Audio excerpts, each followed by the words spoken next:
Welcome to Watch, Review, Repeat. This is the podcast where two best friends discuss the latest in film and television and then do it all over again the following week. My name is Colton Brown, and joining me is Andrew Meadows. Well, hello, sir. Hello. How are you?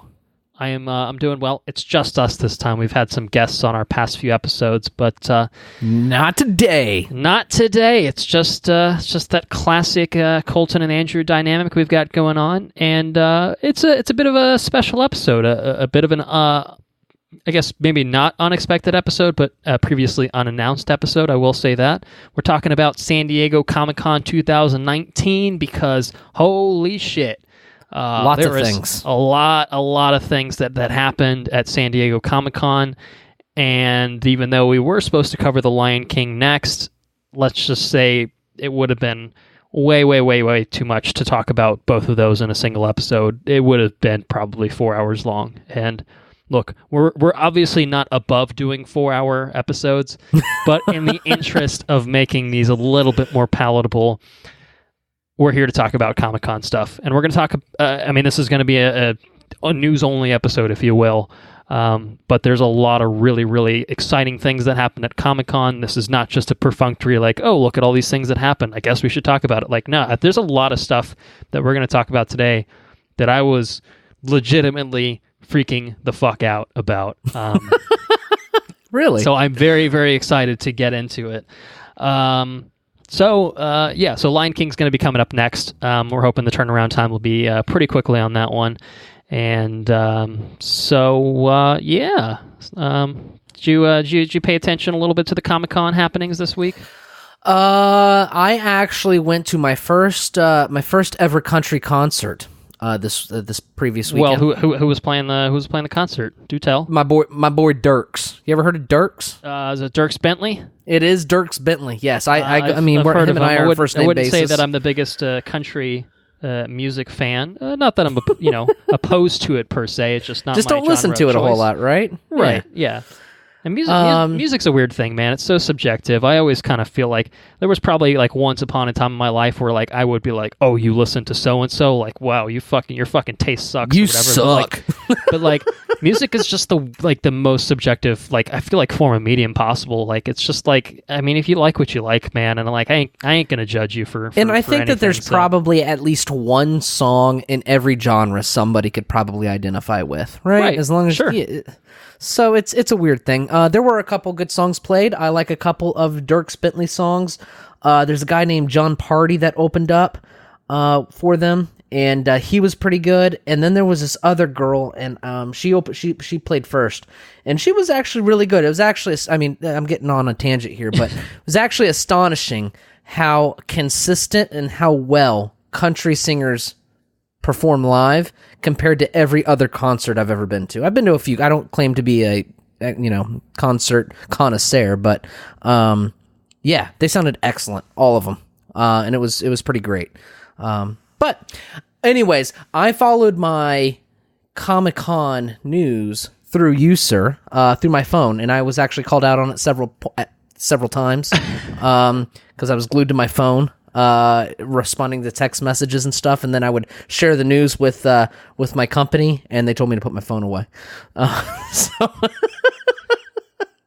But anyways, I did follow at least one aspect of one what would it be? One panel at the con. I guess we know who's boss. So yeah. You just happy lady friend at concert, happy life. Is that the saying? I understand. So Comic-Con, there's a lot of good stuff that happened. We're going to try to track it mostly in order. We'll probably get signals crossed at some point, but no worries. We're going to get through all of kind of the major reveals, a lot of trailers for shows, movies, stuff like that we're going to talk about.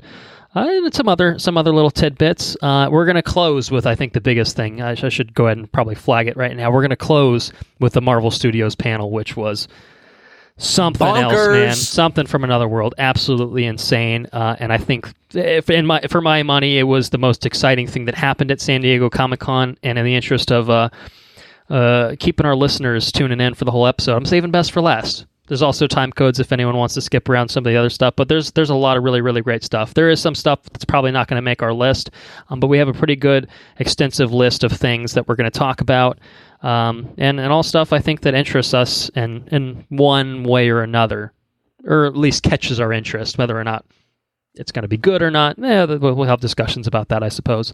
And so there will not be a fun fact this week unless you're busting out something I'm unaware of.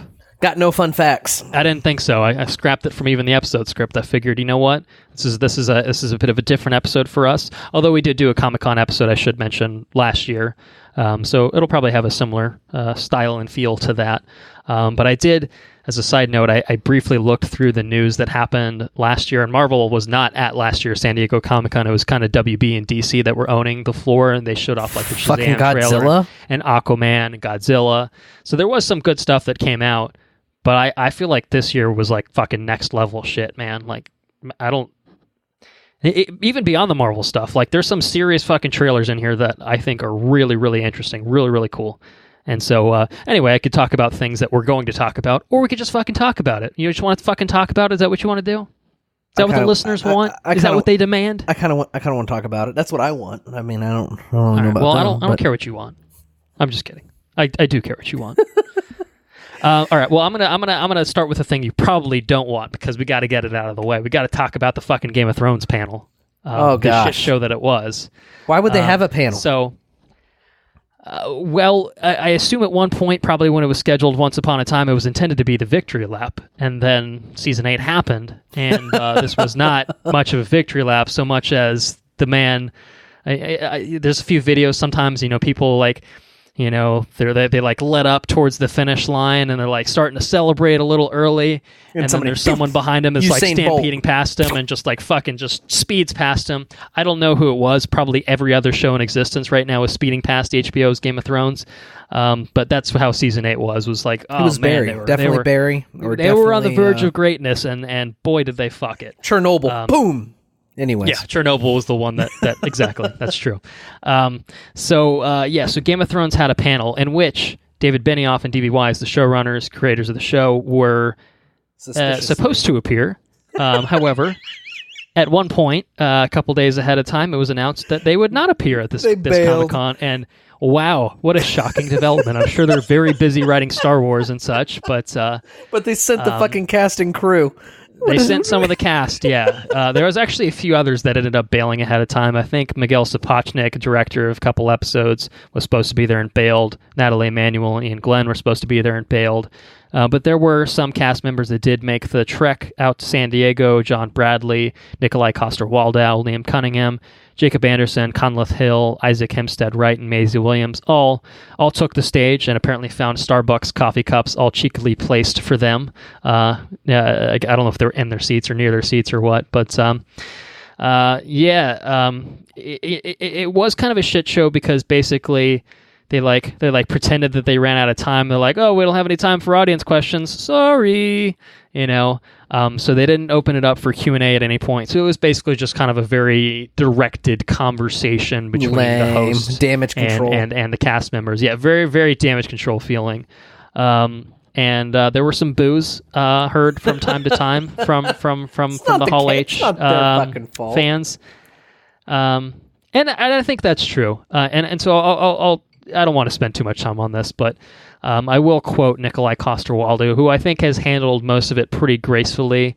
I saw like a YouTube video of like some fan being like, what did you think about the ending? And he's like, you should ask that fucking guy. And there's just like some random guy next to him. And he was at like an airport. And I'm just like, don't fucking hound the guy. Like, he didn't write the thing. Like he's legitimately been great through the entire series, and just because his character got fucked over in the end, like, it's not his fault. He knows it sucks. Like he's an actor that's getting a paycheck. Like, he's not going to turn around and like say, actually, D&D are the dumbest motherfuckers in the world, and I can't believe that they've done this. Like I think Lena Headey like said something that like Cersei's death was disappointing for her, and I'm like, yeah, I mean, like, yeah, sure, but like that's not like overly disparaging like anyone in particular. So I feel like, yeah, like don't point the finger at the people that actually put their heart and soul into this fucking series and were let down by the material they were given. It's really not their fault at all, I don't think.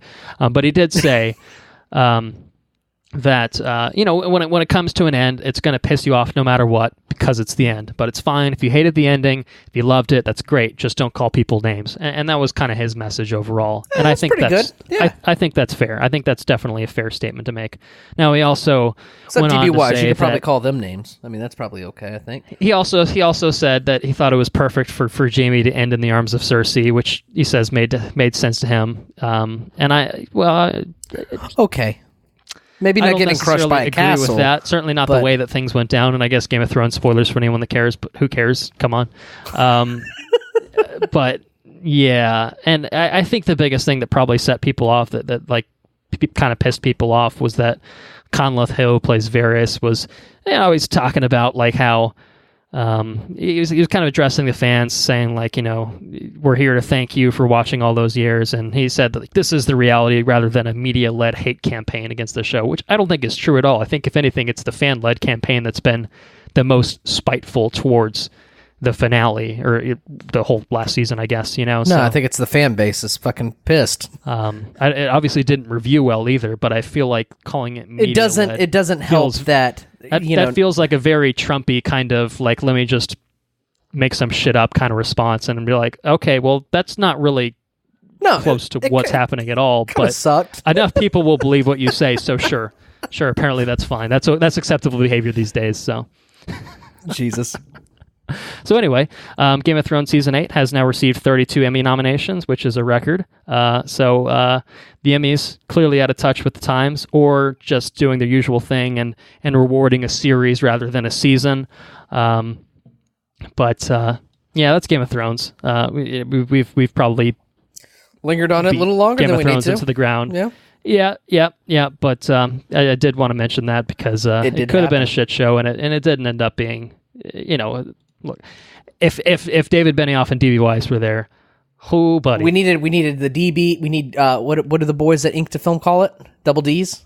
Double Ds. Yeah. If the Double Ds were present and Q&A was permitted, it would have been a proper panel. It would have been something worth televising. Oh. Yeah, that would have been. There's a reason they didn't go that direction. Let's put it that way. And let's put it to rest.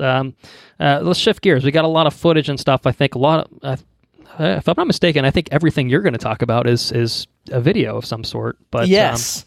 And the first thing I thought maybe because we tried to follow the way we have the way that the news is ordered here. We tried to follow the release, in the order of the things happening. And I was truly hoping to say.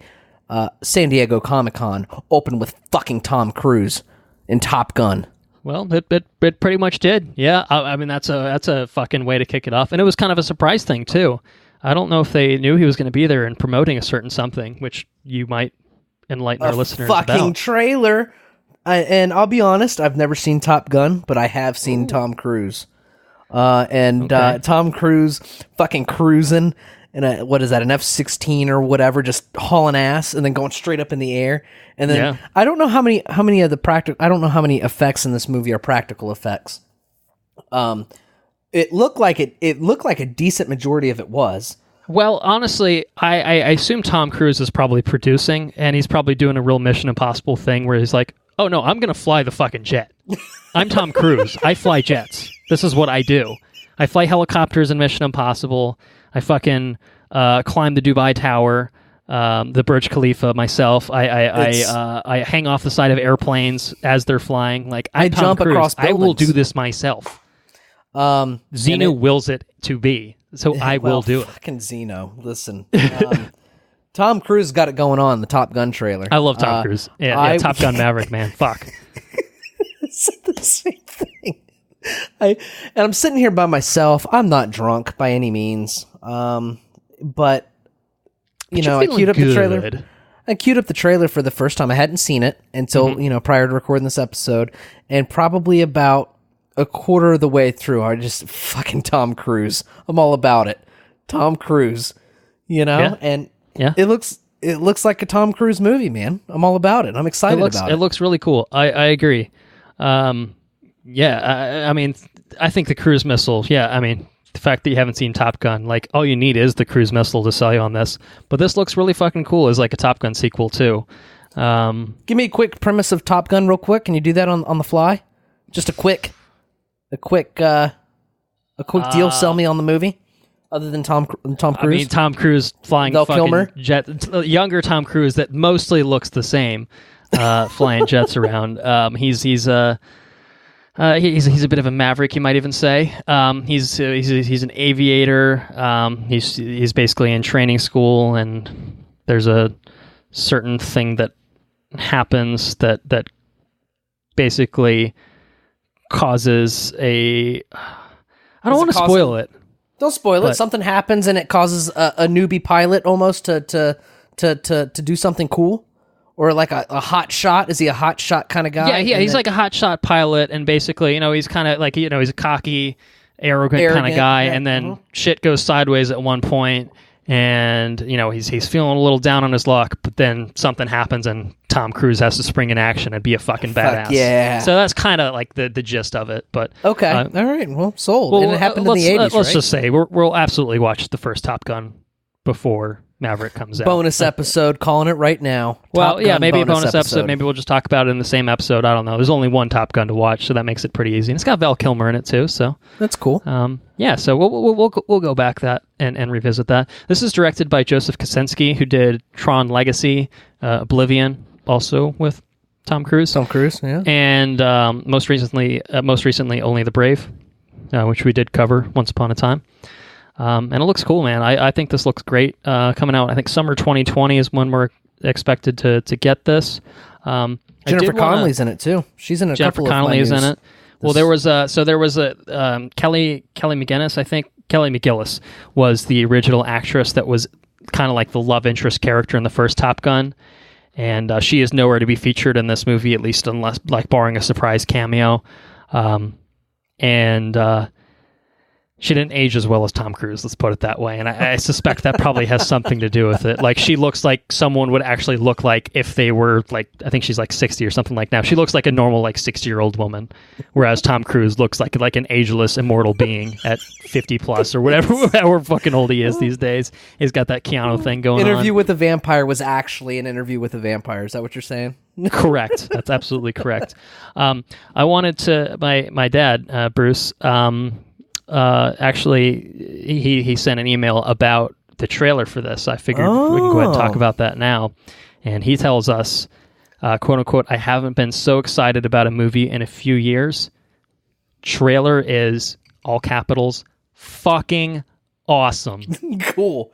All right. We're not alone. And he says the original is still awesome to this day. He says he's probably watched it 100 times. Anytime it comes on TV, he says he watches it again. And I think it just came out at the right time. He kind of described that. So my oldest brother was 1 year old when it came out. So it's been a little while, obviously.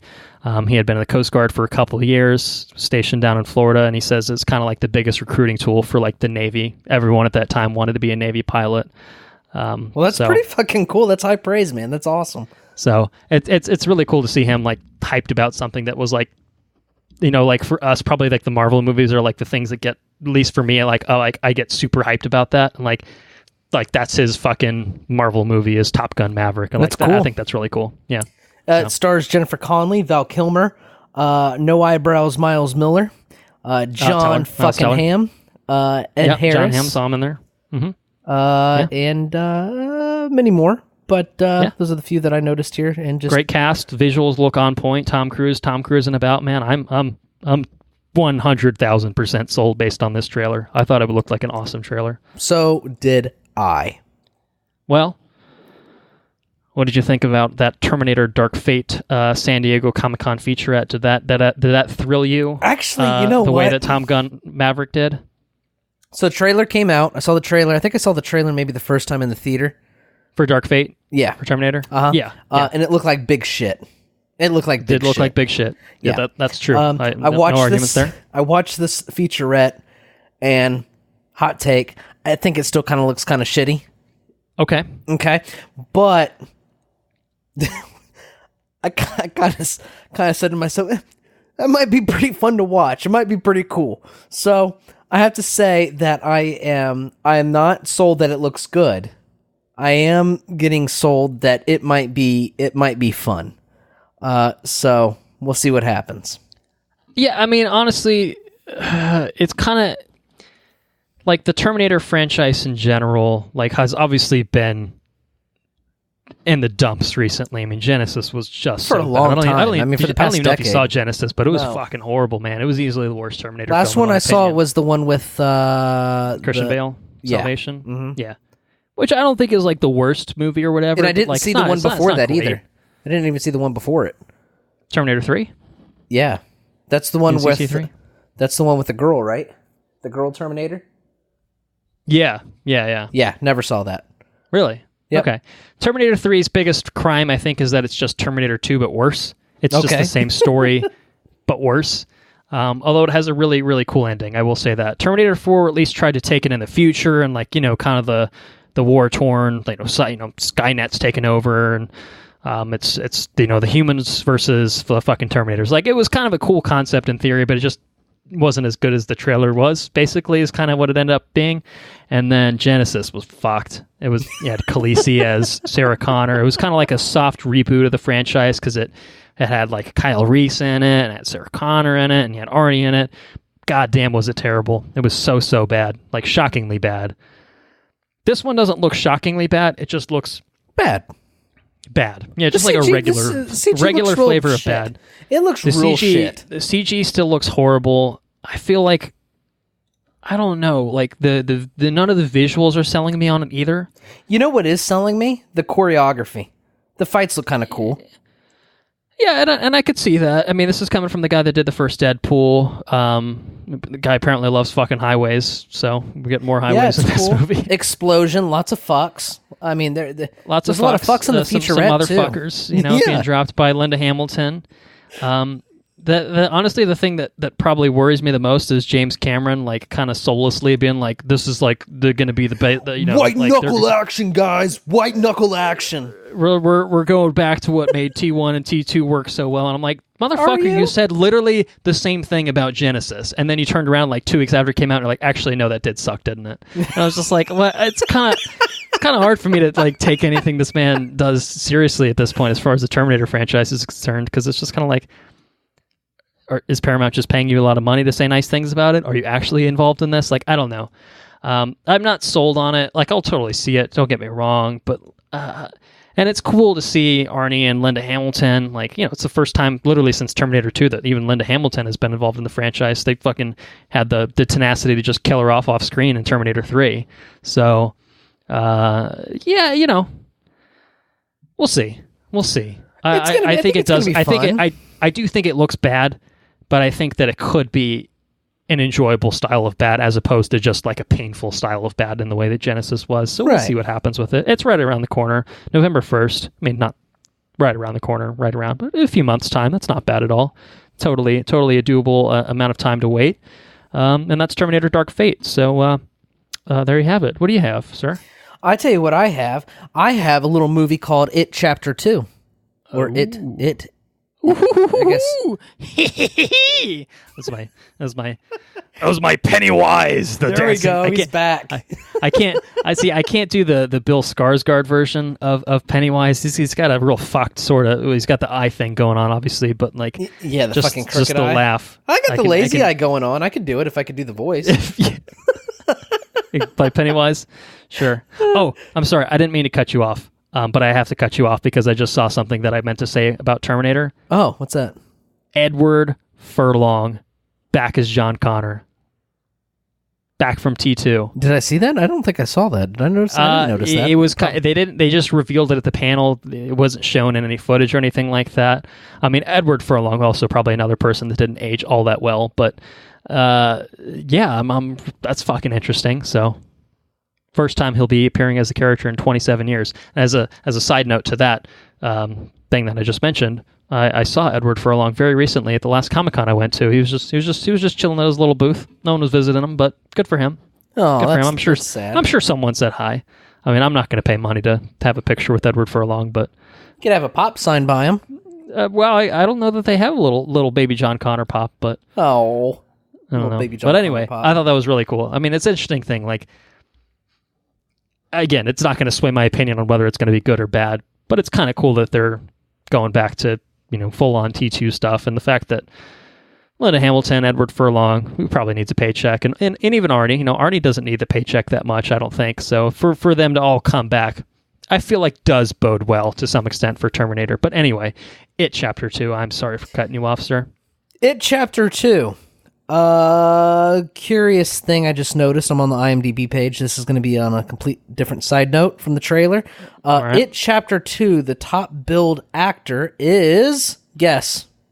I would guess it's either Jessica Chastain or James McAvoy, right? Negative. It's Finn Wolfhard. I don't know if that'll be true of the final cut of the film. But we'll see. Credited cast sorted by IMDb star meter, whatever that is.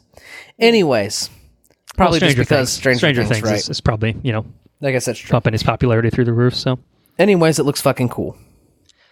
Yes, it does. That is a factual statement, sir. And this is apparently the final trailer we're getting for it, which is good. It's coming out September 6th, so we don't have a whole lot of time to wait for it. But I love what they've done with the adult cast. Casting's on point. It really is. Like even like just visually, it's great. And they've obviously got some talented folks. I mean, McAvoy for one is awesome. Jessica Chastain was great in everything she's been in. Bill Hader, man, Bill Hader. Shit. And even some of the other actors, probably lesser known actors, I feel like visually, they kind of did the thing in this where they're like, look, it's the kid actor and then it's the adult actor, and I'm like, that's a pretty good pretty good likeness for people that aren't actually related to each other. No, they did a really good job of kind of matching the kids to the adults in terms of the casting. I'm excited because of the continuity, because it's the same guy. It's Andy Muschietti who did the first one, came back to do this. Obviously it was kind of planned as this 2-part thing, and it looks fucking sick. And Bill Skarsgård looks like an absolute madman as Pennywise here, and that's really cool. The visuals in this trailer, the horror aspects of it, kind of what they're doing, the his mirror voice. room. He does a good voice too. The voice, yeah. All there's a weird. They're in a fucking underground cave or something like that, and it looks very sci-fi-y almost. I don't know, man. It looks like they're fully embracing the Stephen King weirdness. Right? Yeah, I don't know, man. It's fucking cool. What about the? I think this is gonna be awesome. There's one where Pennywise is like a dude. It looks kind of like Pennywise, but it's not Pennywise. Is that Bill Hader? It's Bill Skarsgård. It's Pennywise himself. Splitting at the flesh. That's Skarsgård. Right at the very end, with kind of the smeared makeup and stuff. Is that what you're talking about? Blah, blah. He's like, I don't know exactly what he's saying, but he's bleeding. Yeah. That's the guy that plays Pennywise. Oh, okay. It's kind of more of a dressed down version of it. Oh, okay. All right. Yeah. He's still got the eye. He's got the eye thing going on still. He does have the eye thing going on. Yeah, and he's there's one thing where he's licking the window. Yeah. With his super long tongue. Yeah, and looks pretty fucking crazy. The big fucking teeth at one point too. Yep. Looks good. I think in terms of the visuals of it, they seem to be nailing it. In terms of the narrative stuff as well, it really seems to be very cool. And it doesn't seem like it's just going to be the first movie over again. I think obviously by virtue of having them all being adults, it adds kind of a different wrinkle to everything. But right, they're going to tell a different story, which it's a really interesting way of handling, I think, the book's material, which cuts back and forth. This one, the way they've kind of separated it out, it seems like that's a good. I think it'll ultimately pay off because it seems like a really strong approach for it. I'm really, really excited to see it Chapter 2, and it's going to make a lot of fucking money. That's for sure. Yes. Yeah. Well, the next trailer I have on my list is for a little movie by a certain man by the name of Kevin Smith, the prolific director of the View Askew universe. Jay and Silent Bob, appearing in pretty much all of his movies, and they're back getting their own movie. They're getting a sequel to Jay and Silent Bob Strike Back called Jay and Silent Bob Reboot. Kevin Smith has been busy getting high for like the past decade and kind of just making like weird shit like Tusk and Red State and kind of stuff like that. What's the hot dog movie? The hot dog movie? The hot dog movie he made with his daughter? Oh, Yoga Hosers, yeah. Yeah, okay. Yeah, that was not good. But it was fun. He did like a road show with it, and I went, and it was fun, but it was not a good movie. And good on him. The man obviously is happy to just be stoned all the time and just do the things that he loves, and I respect him for that. It's really cool that somebody like that can get recognition for doing things that are subpar and still continue to do what he likes. Like he's on on a whole nother level. He's somebody unto himself. I will say that I guess it's probably been a minute since I've seen most of his View Askew stuff, but I think the first Clerks absolutely holds up. I think even Clerks 2 holds up, which is kind of probably the most recent entry into the universe, and I think everything in between is still pretty good to some extent. Tusk is really good. I really like Tusk. Tusk was good too, yeah, but it was kind of weird. It's different, weird and out there and stuff like that. But he's like, he made his name off of the backs of your Mallrats, your Chasing Amy's, your Dogmas, stuff like that, and a very specific style for him, and that's kind of what got him popular and got him the place where he could just fucking do weird shit that he's just like, I'm just gonna make a fucking weird hot dog movie and put my daughter and her best friend in it, who's also Johnny Depp's daughter. Cool. You know what I mean? You don't have to like it. I didn't like it, but it doesn't make me like the man any less. I mean, I think it actually kind of makes you like him more. It's like, I'm going to put a fucking movie out there. And Kevin Smith's enthusiasm about everything, I honestly think is infectious. I know people will be like, oh, of course Kevin Smith liked it, or oh, Kevin Smith watched the fucking Flash and he cried about it. Gee, what a big fucking surprise. But I don't know, man. I think I think he's such a genuine dude, and I think that's what draws me to him. And even though I don't have to like everything that he's done, I respect that he's just comfortable enough to just I just had this fucking stupid idea, and I know we spent a couple $1 million on it, and fuck it, man. Here we are. I think that's totally cool. We went to a panel, didn't we? Yeah. You and I went to the Jay and Silent Bob Get Old panel. Yeah. And that was a ton of fun. I know, it was a lot of dick jokes and stuff like that, but that's kind of his brand of humor and stuff like that. It's totally juvenile, but it was still pretty fun. It was pretty funny.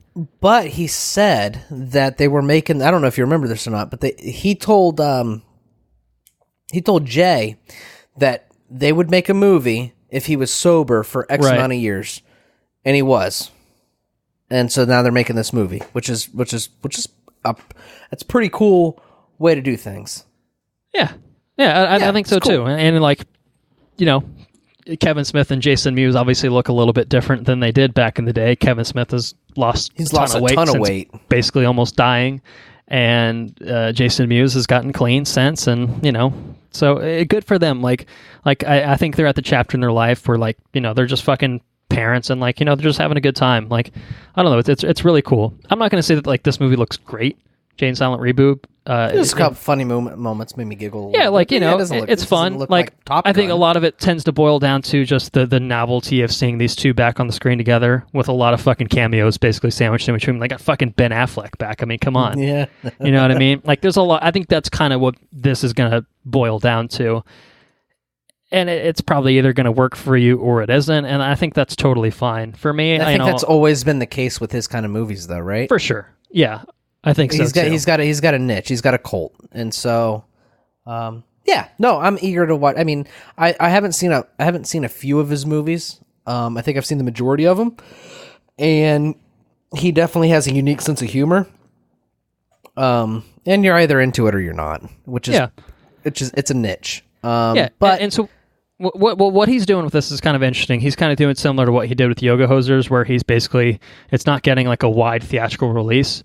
He's doing a roadshow tour with it, where he will be there to show you the movie and then do a Q&A type thing afterward. And he's hitting a lot of good places. He'll be hitting Philadelphia in November.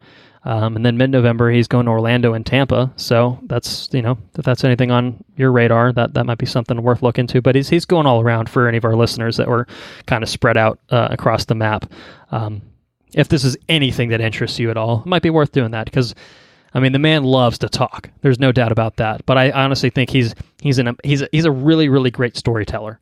I think that's what I like about Kevin Smith a lot, is that He's very passionate about what he's passionate about, and he's not afraid to share that. And I think he's a really entertaining person to listen to. I think he's a really genuine human being, and I think I really respect that. Especially with the kind of content that we cover and the people that we kind of, the people that we follow.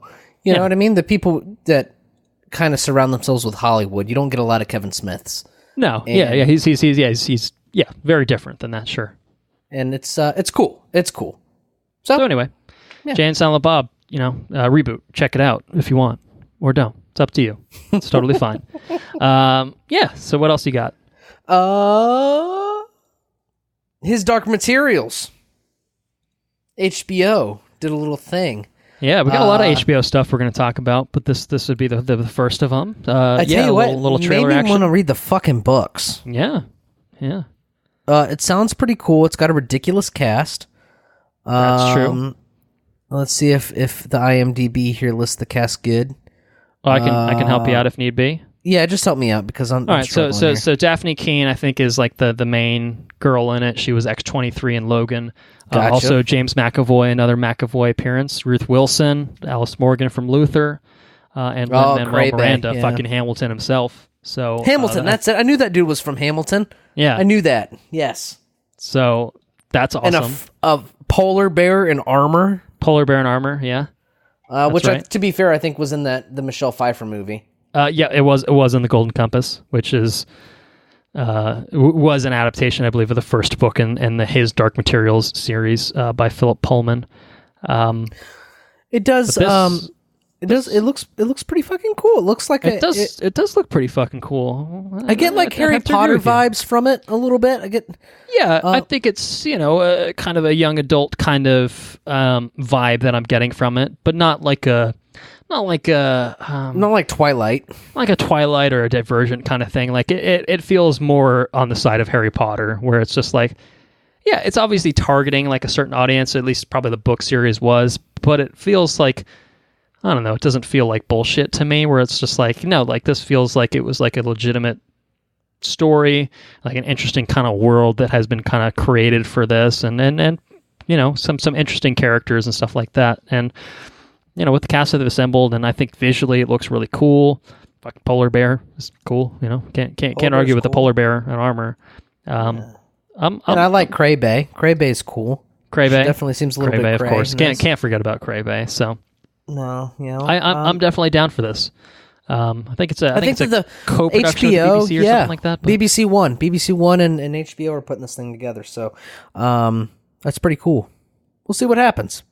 It's like I don't know anything about the trilogy. I do. Yeah. Go ahead. I was gonna say I do get a little BBC vibes, but it's like BBC with like more money thrown at them, doesn't? Yeah, like, for sure. You know what I mean? It's like a polished version of the BBC stuff. Yeah. So I stand behind the cast, though. I think the cast is really good, and apparently the source material must. Oh, motherfucker! I spilt my drink. God damn it! I always spill my goddamn drink. Fuck. So watch God your damn it! Every episode I spill my shit. Motherfucker! I spilled the pen. Oh no! I stepped on the cards. Oh.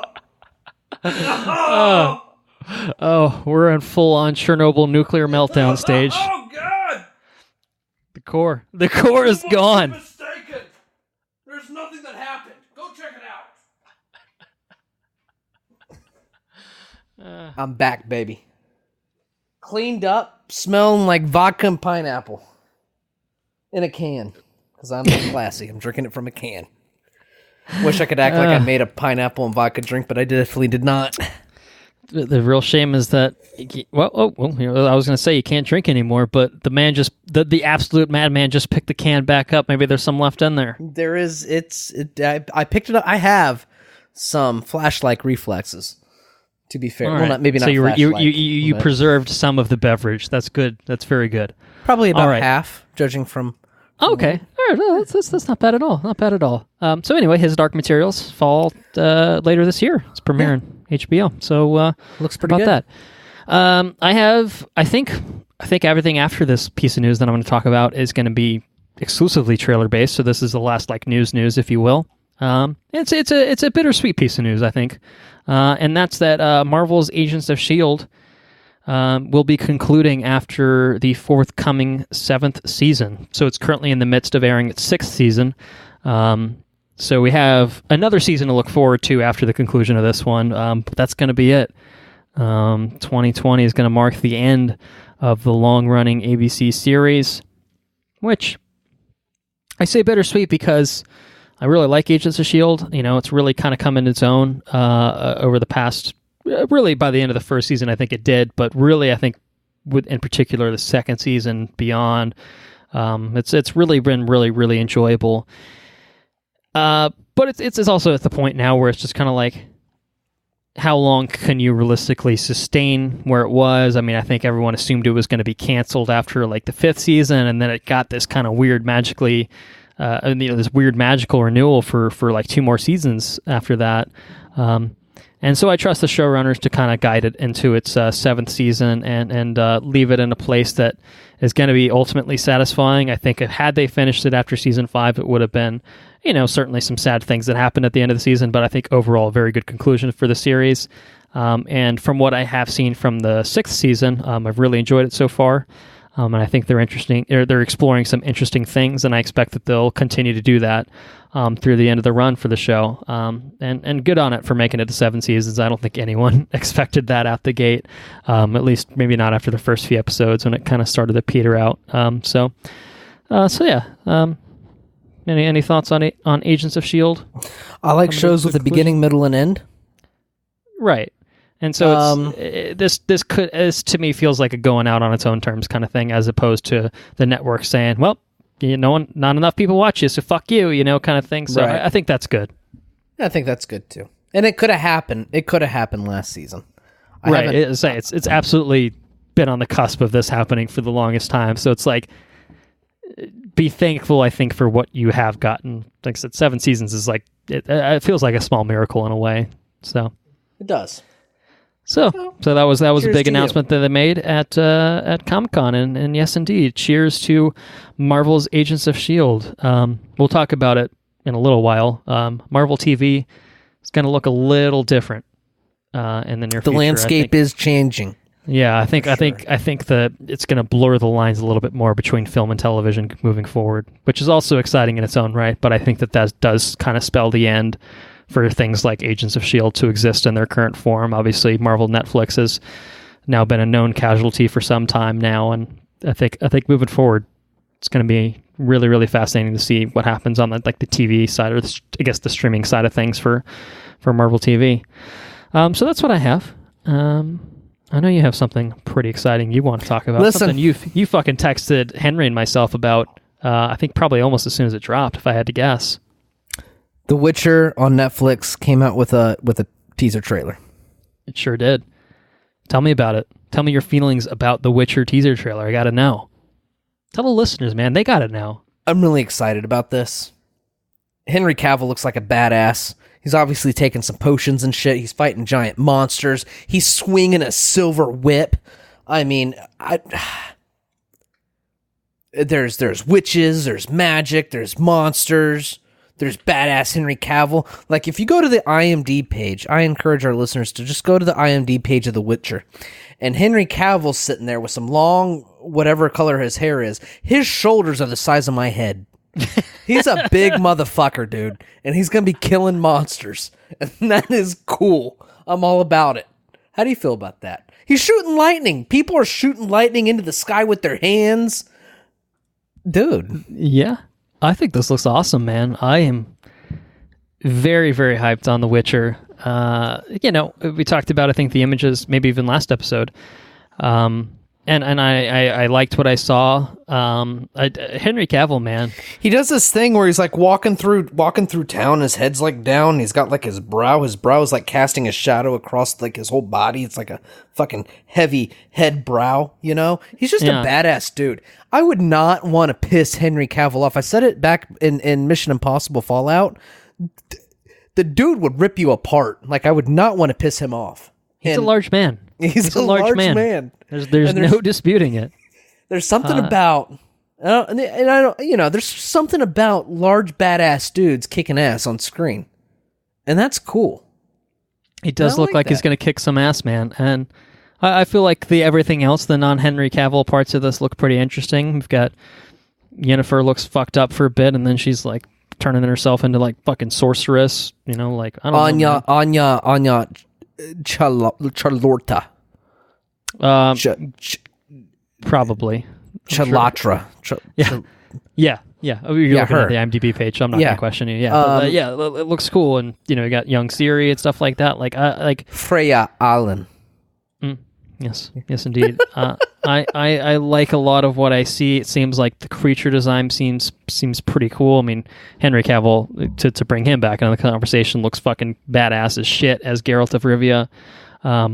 But the lore, there's lore there. They're talking about the elves are the ones that learned to hone chaos into magic, and they taught that to the humans, and the humans said, fuck you, and they killed all the elves, and then they tried to do whatever, and then monsters started coming around and shit. That sounds really cool.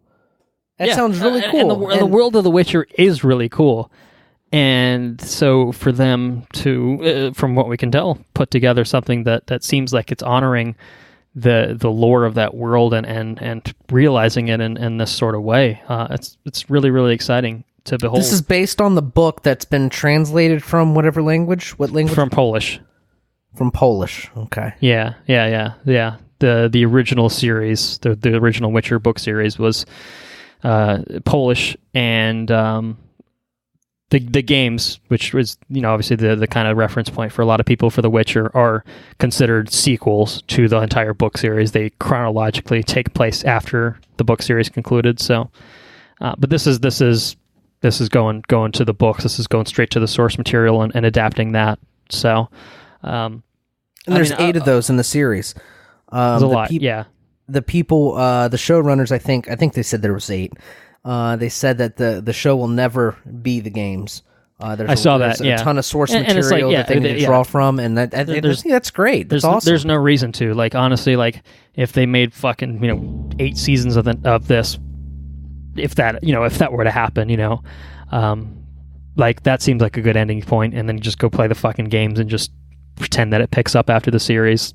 Like, whatever. It's kind of the same thing. Like, yeah, I think that would totally be fine. That fucking shot at the end that's the fucking selling point, right? The fucking spider thing coming out of the lake or whatever, and you see Geralt fucked up with like all the fucking toxins and stuff that he's using to fucking slay the monsters, badass Witcher and stuff like that. Like, yeah, like I feel like you don't really get a sense of that in the games, like how much the mutagens kind of fuck them up when they use them. But like people, like 1 in 4 Witchers live or whatever, right? 1 in 100. Like there's no Witchers. Like yeah, it's crazy. Yeah. I don't know. Oh man, the lore is really cool. It kind of makes me want to get into the books. That was badass. Do you know if the books ever got translated? I'm sure they have, right? I own all but I think 1 or 2 of them. So. Oh fuck! Okay. Doesn't mean I've read them. I read. There's 2 short story collections. I read the first one, so I have read some. Yeah, it was really cool, and it was kind of my speed for reading, where it was just like kind of like little bite sized stories. I mean, not like probably 50 to 100 pages a piece, but still. Those are quite large. Well, for compared to a several hundred page novel, it's certainly a little bit more digestible. But yeah, it was kind of my reading level, so might be on yours too. Yeah, well, Witcher, that sounds really fucking cool. I'm excited about it. Yes, it's there's no date on it, but yeah, later this year, I'm pretty sure. Oh, dude! The expectation. Dude! Thrawn is starring in this. Lars Mikkelsen himself. Oh, well, how about that? That's pretty cool. As Stregobor. Stregobor. Yes. Which you know who that is, right? Stregobor? Yeah. He's a character from. I actually do recognize the name. If you ask me to, do you really? Who that character? Do you know? I totally recognize the name, but whether from the book or from the games, it's definitely. I don't know who he is though. Stregobor is a Korvorkian wizard. Okay. And master illusionist, as well as a staunch believer in the curse of the Black Sun. That's Kovirian. He's not Kevorkian. He's Kovorian. It's all some pretty badass shit. Sounds like Stregobor had lived in Corvir for most of his life. All right, I'll stop now. It's pretty cool, though. I think it's safe to say we're going to cover The Witcher. So definitely, we'll do a deep dive on the lore, man. We'll when it comes out in the show. Star Trek Picard. Fucking Sir Patrick Stewart, excuse me. reprising his role as Jean-Luc Picard from Star Trek The Next Generation in a brand new Star Trek series coming exclusively to CBS All Access, the home of Star Trek. Got a trailer for it, had a panel. They announced, the trailer, first of all, confirmed some interesting cast members returning from The Next Generation. We see Brent Spiner first as a disassembled Data, and also as something at the end. I think I'm not a Trekkie myself, and my understanding is that you are not either. No, definitely not. But we see him kind of have like a speaking role at the end, and my understanding is he's potentially going to be playing a character named B4, who is kind of a similar android, maybe the same model, something like that. Which looks like Brent Spiner, but it's not Data. And I think they also announced that some other cast members from The Next Generation are returning. I should have probably had this news pulled up so I could actually know what I'm talking about, but people are probably getting the sense that, like, hey, this man doesn't actually know what he's talking about. And you might be right, because, here we go. Marina Sirtis and Jonathan Frakes coming back from The Next Generation. Jonathan Frakes was Riker, another crew member of the Enterprise, and Marina Sirtis as well. She played Deanna Troi on the Enterprise. So it's cool. This is a proper sequel to The Next Generation, which I know is very, very beloved. Shout out to my old roommate, Kevin, who fucking loved Star Trek, probably present tense, loves Star Trek The Next Generation, watched the shit out of it when we lived together. And so I picked some of it up, by virtue of walking through the living room from time to time. But it's cool to see this. As someone that's not attached to Star Trek, it's not that I'm opposed to it. It's not that I dislike it. It's just one of those blind spots for me in terms of like pop culture. Just don't know what it's about, right? Where I've watched the J.J. Abrams movies and the reboot Trek. Like, I've followed along with that and I've enjoyed that. And I feel like, honestly, if I did do like a fucking Star Trek deep dive, you'd probably like it. I'd probably fucking love it. Honestly, it's just a lot, and it's decades and decades worth of shit. There's such a wealth of content out there. Like, it's tough to make decisions sometimes. But I can say from what I have seen of this trailer, it looks pretty good. As is the case with Discovery, which is kind of a new, the first Star Trek series that we got on CBS All Access. I'm interested in it. This to me feels like something that I probably shouldn't watch if I have no connection to The Next Generation. I'm sure it probably plays just as fine, but I feel like, me personally, I'd want to go back and revisit The Next Generation, or I guess visit for the first time The Next Generation before I watch this. But it's cool to see kind of the Star Trek renaissance happening. It seems like the film universe is kind of in development hell right now. There's the maybe Quentin Tarantino movie that's going to happen, which almost certainly probably will not happen. Let's be honest, but I think this is cool, and again, good on Patrick Stewart for playing ball and coming back.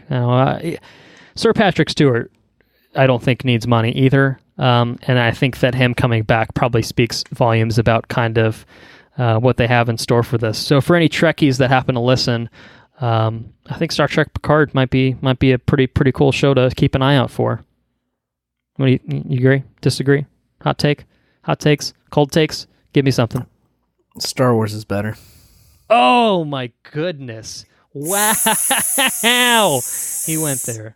Shots fired, bitches. No, I think I would probably enjoy some exploration. It's hard to say. They're so Trek. fucking different. One is I think, legitimately science fiction, and one is a space opera. Like, they are kind of in their own way, like two basically different genres. And obviously, they have a word in common, which is probably mostly the basis for their comparison and the timelines and such. But they really do. Shit. They do have very different aspirations, and I think kind of depends on what happens to be more your shit. Obviously, Star Wars happens to be our shit, so only by lack of exposure. Like, I've never, and that's just it. But it is what it is. It is what it is. So I look forward to that. I have something that is definitely my shit. The movie was. I want to get your opinion about this trailer. And we got a trailer for Snowpiercer. TBS's Snowpiercer, as weird as that sounds. fucking weird. I'm not the only one that was taken back by that, right? TBS covering Snowpiercer? What? So I read something, and I don't know if this is true, but I'm gonna say it on the record because why not? I read that TBS as a network is trying to shift gears and like refashion themselves as like a drama network and stuff like that. And so I think that they might have the same parent company as TNT, where TNT has had a few kind of drama series on it for a few years, and it seems like maybe they're shifting away from that for TNT for some reason and making TBS kind of that. I don't know if any of that is true again, but it would at least do something to explain why the fuck this would be on TBS. And it's not to say anything about the quality of what the show is or how the trailer looked or anything like that. But yeah, like TBS as a network is very, very, very, very bizarre, very kind of jarring choice for what this show looks like. Coming soon to TBS, and you're like, huh? What? Huh? Yeah, is this like political commentary about social hierarchy and what? What? Does this make any sense? Right. I guess, I mean, they had the full frontal with what's her face? With Chelsea Sandy, Handler or whatever. right. But that's still effectively a comedy show, even though it certainly probes things that aren't so funny. But Snowpiercer, I thought the movie was outstanding. Is that based on a book? I think it's based off of a graphic novel. Is it? If I'm mistaken. I thought that my only exposure to it is the movie with Captain America. Right, Chris Evans, and Jamie Bell, Tilda Swinton. Tilda Swinton's in it, and I thought what's his face? He was in our recent news in the Dark Material news. No, it was Top Gun news. He was in Top Gun news, wasn't he? He was the captain of the ship. He was the conductor. Ed Harris. Was he in Snowpiercer? I think he was the conductor of the fucking thing. Yeah, he was the conductor of the fucking train, dude. I don't remember that. I'm not saying you're wrong. I just don't remember that. I haven't seen the movie in a minute, but yeah. Snowpiercer is fucking incredible. I love Snowpiercer. Snowpiercer as a movie is something that I think you can watch it and on the surface level have a pretty enjoyable thing, but at the same time it's a very multifaceted film. And for sure. And I think it's great. I think it's awesome. If you just watch it as a just a sci-fi movie, I think that's fine too. It's totally fun. But there's definitely a lot more there. You just peel the layers off, and it's really good. This show, I think, I don't know. I don't know about it.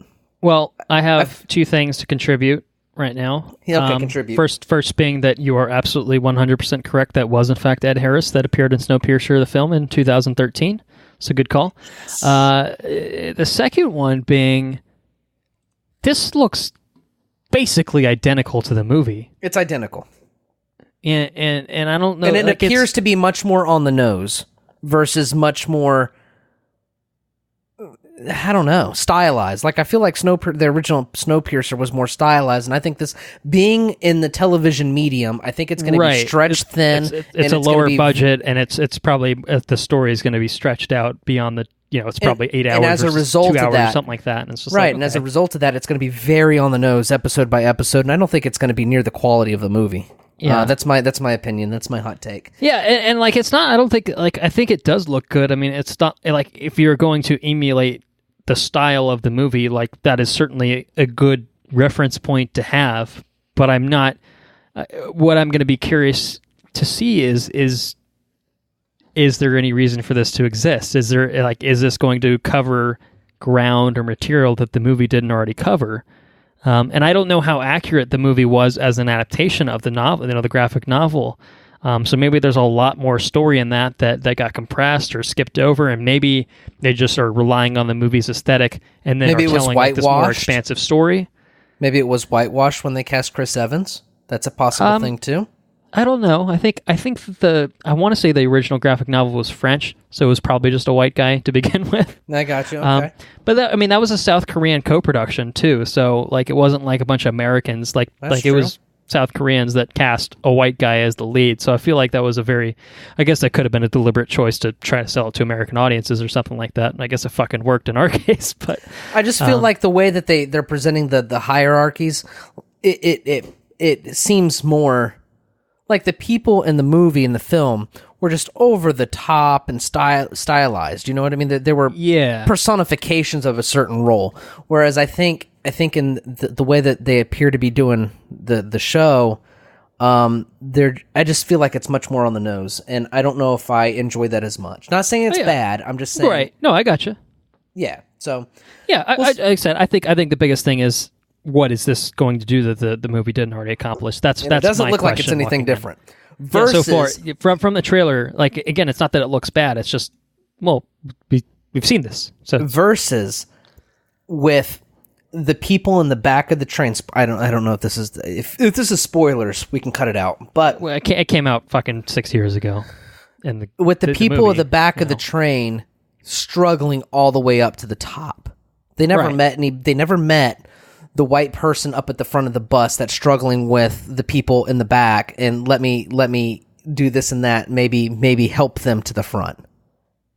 Where Jennifer Connelly appears to be struggling with her inner conflicts about the people in the back, which I think is which I kind of have a problem with it. I don't know. It doesn't settle well with me. You know what I'm saying? Yeah. Does it make sense?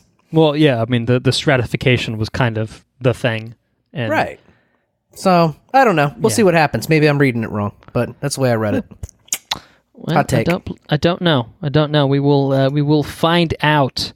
Well, I've got a lot of DC fucking news, man, and I don't want to lay it on you all at once. So maybe what we can do is I can spit some at you, and then you can give me something good on the back end. That way we can break up the DC flow a little bit. Okay. But the first thing I gotta offer up is my boys at the CW, man. My boys at the CW are putting it all on the line.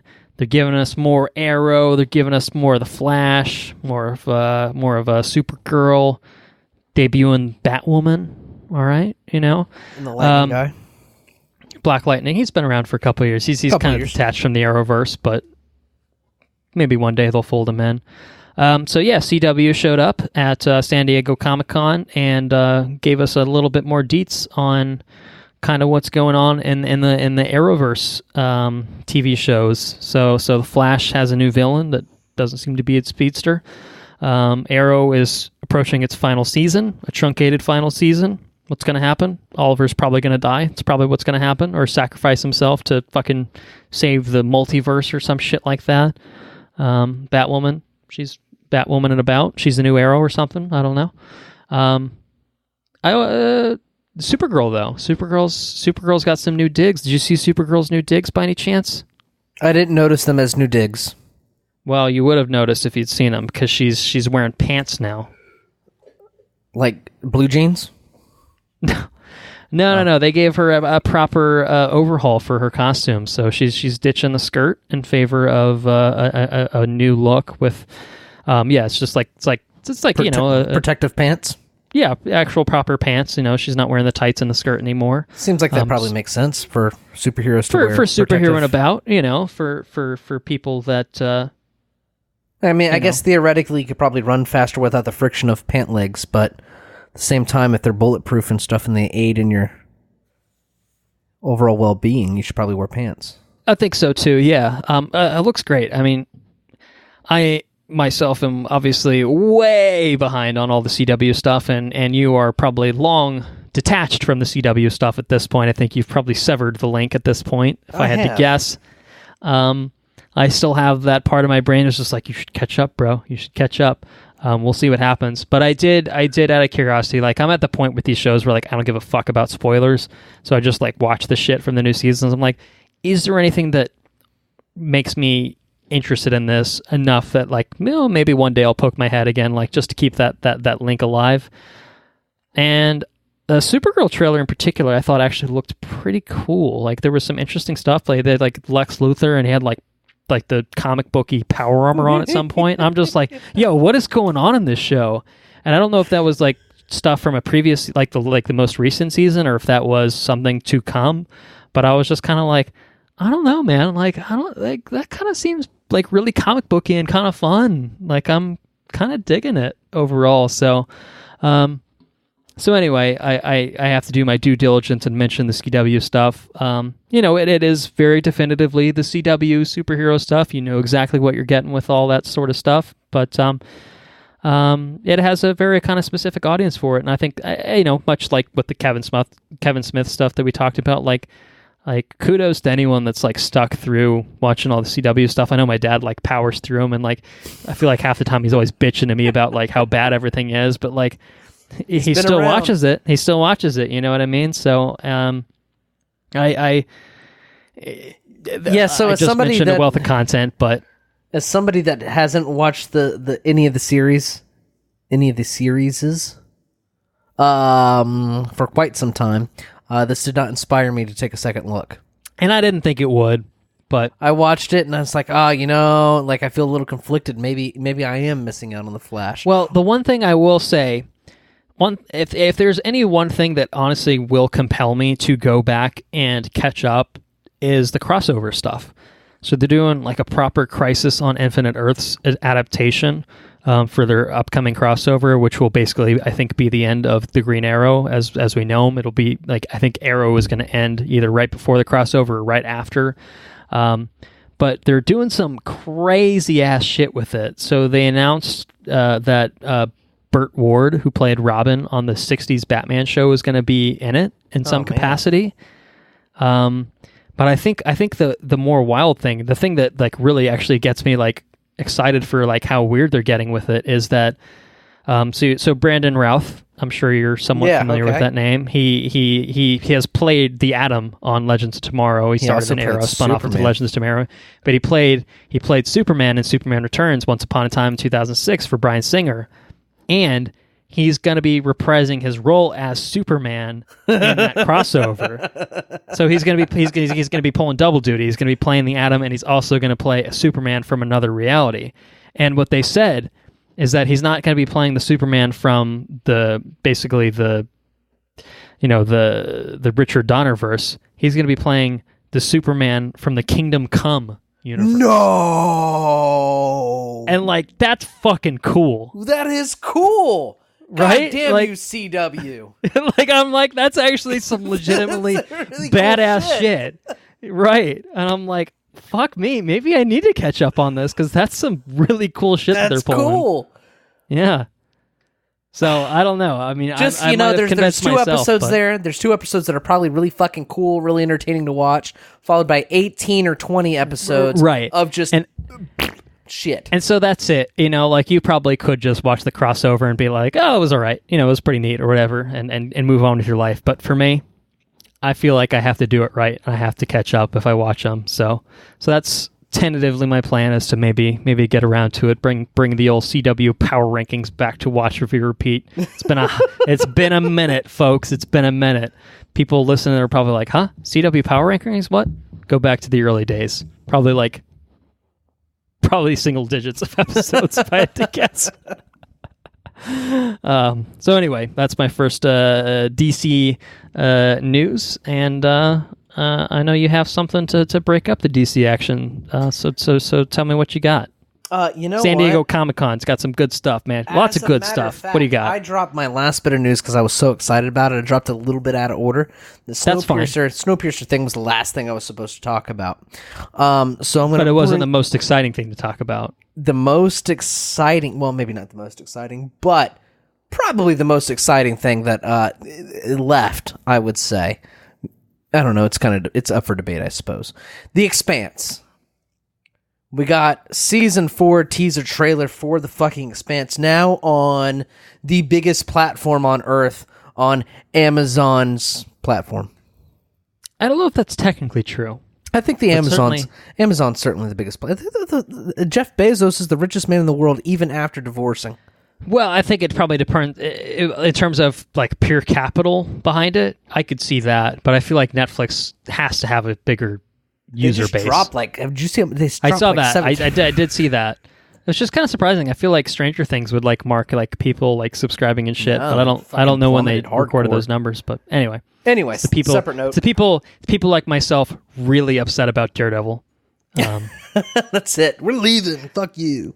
Fuck you. The Expanse, man. The Expanse, man. Oof. Are you caught up on The Expanse? I'm not. I'm a season behind, which is unfortunate. Although I have read most of Abaddon's Gate, which is the third book, so I kind of know the plot of the third season, and I know kind of the stuff with the ring, which we didn't really get a whole lot in this trailer, but I have seen stuff from season 3 that I know kind of dealt pretty heavily with that. So it's I watch this because I'm kind of at the point where like you're familiar. I kind of have a vague sense of kind of what's happening, and honestly, this trailer didn't seem to spoil anything from the new season anyway, and it didn't really spoil much of season 3 and retroactively either, as far as I could tell. But A, fuck you, sci-fi, and B, look, you assholes may not pay taxes, but god damn it, Amazon. You know how to make a sci-fi show, at least. I might be willing to forgive you purely on the basis of reviving The Expanse, because this is a show that has so much potential, man, and I think it's lived up to its potential to this point, for sure. I thoroughly enjoyed this show. But thoroughly, yes. I think even from this 45 seconds of footage that we got, you can tell that Amazon's going for it, and I love that about it. You see Avasarala swearing for the proper first time in the fucking series. You know what I mean? You see the fucking ground breaking and ripping apart. And yeah, I know Amazon is going to pour resources into this in a way that sci-fi never could. Probably never could, but also just didn't want to. They couldn't be fucked to do it. And so I say good riddance to sci-fi, man. Hell yeah. I am embracing the Amazon future. They already put merch up on fucking on Amazon, man. You can buy t-shirts and shit. Yeah. Yeah. I mean, I want some MCRN branded like a coffee cup or something like that. I think that would be pretty good. Or like a Rocinante. I know I gotta embrace my inner Holden and have something coffee related. But there's some good shit on there. It's really, really cool. And I think that Amazon is really going to throw their weight behind this. And I'm glad that they will, because The Expanse is a show that needs viewers, has needed viewers for the longest time. It's ultimately probably why sci-fi did axe it when they did. But it's a show deserving of so much more accolades. And fucking hell, man. This looks great. Really excited. December 13th, 2019. It's coming out in December, man. I think I'm going to rewatch, honestly, seasons 1 and 2, and then finally sit down and watch season 3 ahead of this coming out. I don't know if you intend to do the same. Probably not, but it's pretty good. Probably not, but either way, I can guarantee that I will be doing that, and I will be talking about it on this podcast in some fashion. So if anyone is willing to catch up on The Expanse with me, that's something in the pipeline for sure.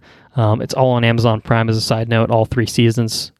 So you owe it to yourself to watch The Expanse. It's a really tight show. It's really fucking And as a good. side note, just to toot my own horn a little bit again, the cast of The Expanse, super fucking charming, really, really nice people. Colton hung out with them. Yeah. I did for a brief time in my life. I hung out with a few cast members of The Expanse. Really, really gracious people, and really, really humble. And I think that it's really cool to see it kind of maybe take off in this way with Amazon again throwing their weight behind it. I think it's super cool to see. So I am really looking forward to The Expanse. Looks really cool. What else do you have? Let's hear it. I've got more DC news, of course. Okay. Well, one news. This is kind of a combo package of news, if you will. DC Universe. There was a DC Universe panel that happened at San Diego Comic-Con, where they revealed a few things. Swamp Thing is still fucked, sorry to say. I don't think they talked about it at all. I don't know what the hell is going on with that. Still fucking insane. Glad I only watched the first episode. I'm not gonna, I want to watch it all, but I want to wait until it's over. The first season's over, and see if it ends on a very cliffhangery type thing, or if they did somehow fashion it into a somewhat and just read self-contained and see how they season ended 1. It. Right. They ended it on cliffhangers. Fuck it. Yeah, it's like, well, why am I gonna fuck? I'm not gonna fucking bother with that. You know what I mean? And like I can tell you the first episode was great. It was pretty. And I've like it, that's. I mean, it got really good reviews. Everyone I've seen, yourself included, said it was really good. And it's just like, what the fuck? So I don't know. I don't know. Fucking canceling it after one episode and then airing the rest of the season is probably the most boneheaded thing I've seen in a long while. But anyway, so this DC Universe panel. They did confirm some things, which are I guess, exciting depending on if you care about these sorts of things. But Titan Season 2 is going to premiere on September 6th. Now, I think we talked about the trailer last year when Titans, when they put out the Fuck Batman trailer last time around, and you know, we had some thoughts on it, obviously, and then it turned out to be apparently pretty all right to good, perhaps. So anyway, the second season's coming out, and just a little over a month. They're bringing in Superboy, Deathstroke's whole fucking family, basically. Bruce Wayne, got fucking Jorah Mormont as Bruce Wayne in it and shit. All right. Aqualad. So like they're going fucking balls to the wall with like DC Universe stuff with it, which is pretty cool. So I would like to watch it at some point. We'll see when that happens, if that happens, I suppose. Additionally, they've announced that Doom Patrol is being renewed for a second season. I've heard really, really good things about Doom Patrol. Starring the mummies. Brendan Fraser, yeah, he's Robot Man in it. Yeah. All right, well, I might have to dig into that. Yeah, I think it had 15 episodes, I think, in its first season, something like that. But I heard it was really, really fun, really cool, really out there, and really but like legitimately like just really great. Okay, well, so that's another one. And I think Doom Patrol was sort of a spinoff of Titans. So I think there was a Titans episode which featured the Doom Patrol, and then they spun off into their own series. I doubt you need to watch Titans to get it. But the Titans might be worth watching too. But I think they're intended to inhabit the same universe, which is cool as well. So WB is doing their own streaming service. Big surprise, everyone's jumping in on the streaming game. But I think they're calling it HBO Max or something like that. Yes, I've heard. And there's some sort of package where I think DC Universe is included with that. So I think Doom Patrol is kind of getting swept into that. So it's going to be on both DC Universe and HBO Max. I don't know how that works. I assume HBO Max is probably more money compared to like DC Universe, but like just fine if I assume DC Universe eventually will probably just get folded entirely into the HBO Max stuff. It might be like a VRV platform, which would be pretty cool. VRV is what they do with the animes. They do Crunchyroll. Right. They do whatever the other one is. We'll see what happens with that. Yeah. But anyway, 2020 is when we're expected to see that. And the last bit of my combination news is that Young Justice will also be getting a fourth season. Now, this is the one that has me legitimately excited, given that I have watched a good amount of Young Justice in my day. Season 1 was awesome. I'm like halfway through season 2 and I kind of chip away at it every now and then when I have a few minutes free. And it's really great. I mean, season 2 is kind of like 5-year time jump. Shit's weird and wacky and shit like that. But like, it's really cool. I know Young Justice is animated too, right? Yeah. Right. Yeah. It's an animated show. I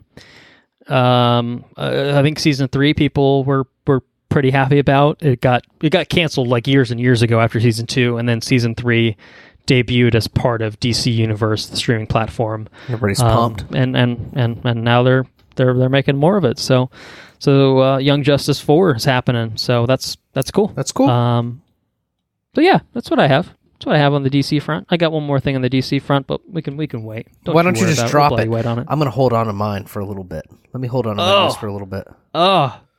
Well, you've got a couple pieces of news, right? You're gonna give a double dose to end. Is that what's gonna happen? That's fine. I'll just tell you. I'll tell you right now. I'll tell you that it's another DC Universe product. Okay, what do you got? It's a TV show called Harley Quinn, and it's you guessed it. It's about Harley Quinn, isn't it? Who's the showrunner on this? Who's the showrunner? I don't know. You're asking these deep probing questions that I'm unprepared to answer, but I can certainly do my due diligence. The humor and see seems what I can familiar. find out for you. The humor of this trailer, anyway, seems familiar. Okay. It seems like Archer-esque. I did get that vibe. I don't know if it's the same folks involved. I don't know, and I don't think it is because normally I would not be into anything Harley Quinn, to be completely honest. But yeah, this looked kind of funny. It looked like it might be humorous a little bit. It might be like it looked like it might be totally okay. Yeah, I'm looking at the list of names that are like attached as the producers on it, and I don't recognize a single name.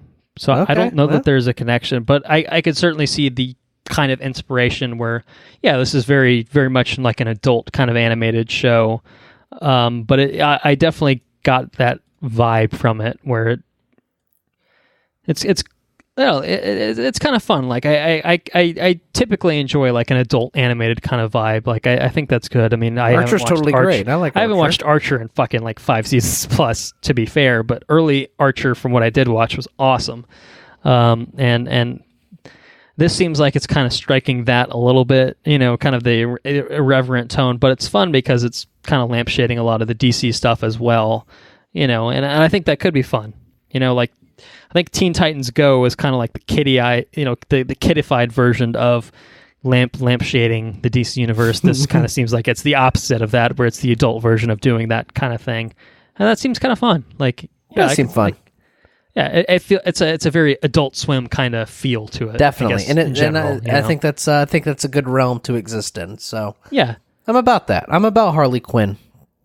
Yeah, it does look fun. I mean, I'm kind of in the same boat where like it's not that I dislike Harley Quinn as a character. No, but I don't care for the way she's been portrayed, and she has the potential to be completely insufferable. Yeah, like to watch. And I think Suicide Squad exhibited some of that for me personally, in spite of Margot Robbie being, fucking Margot Robbie.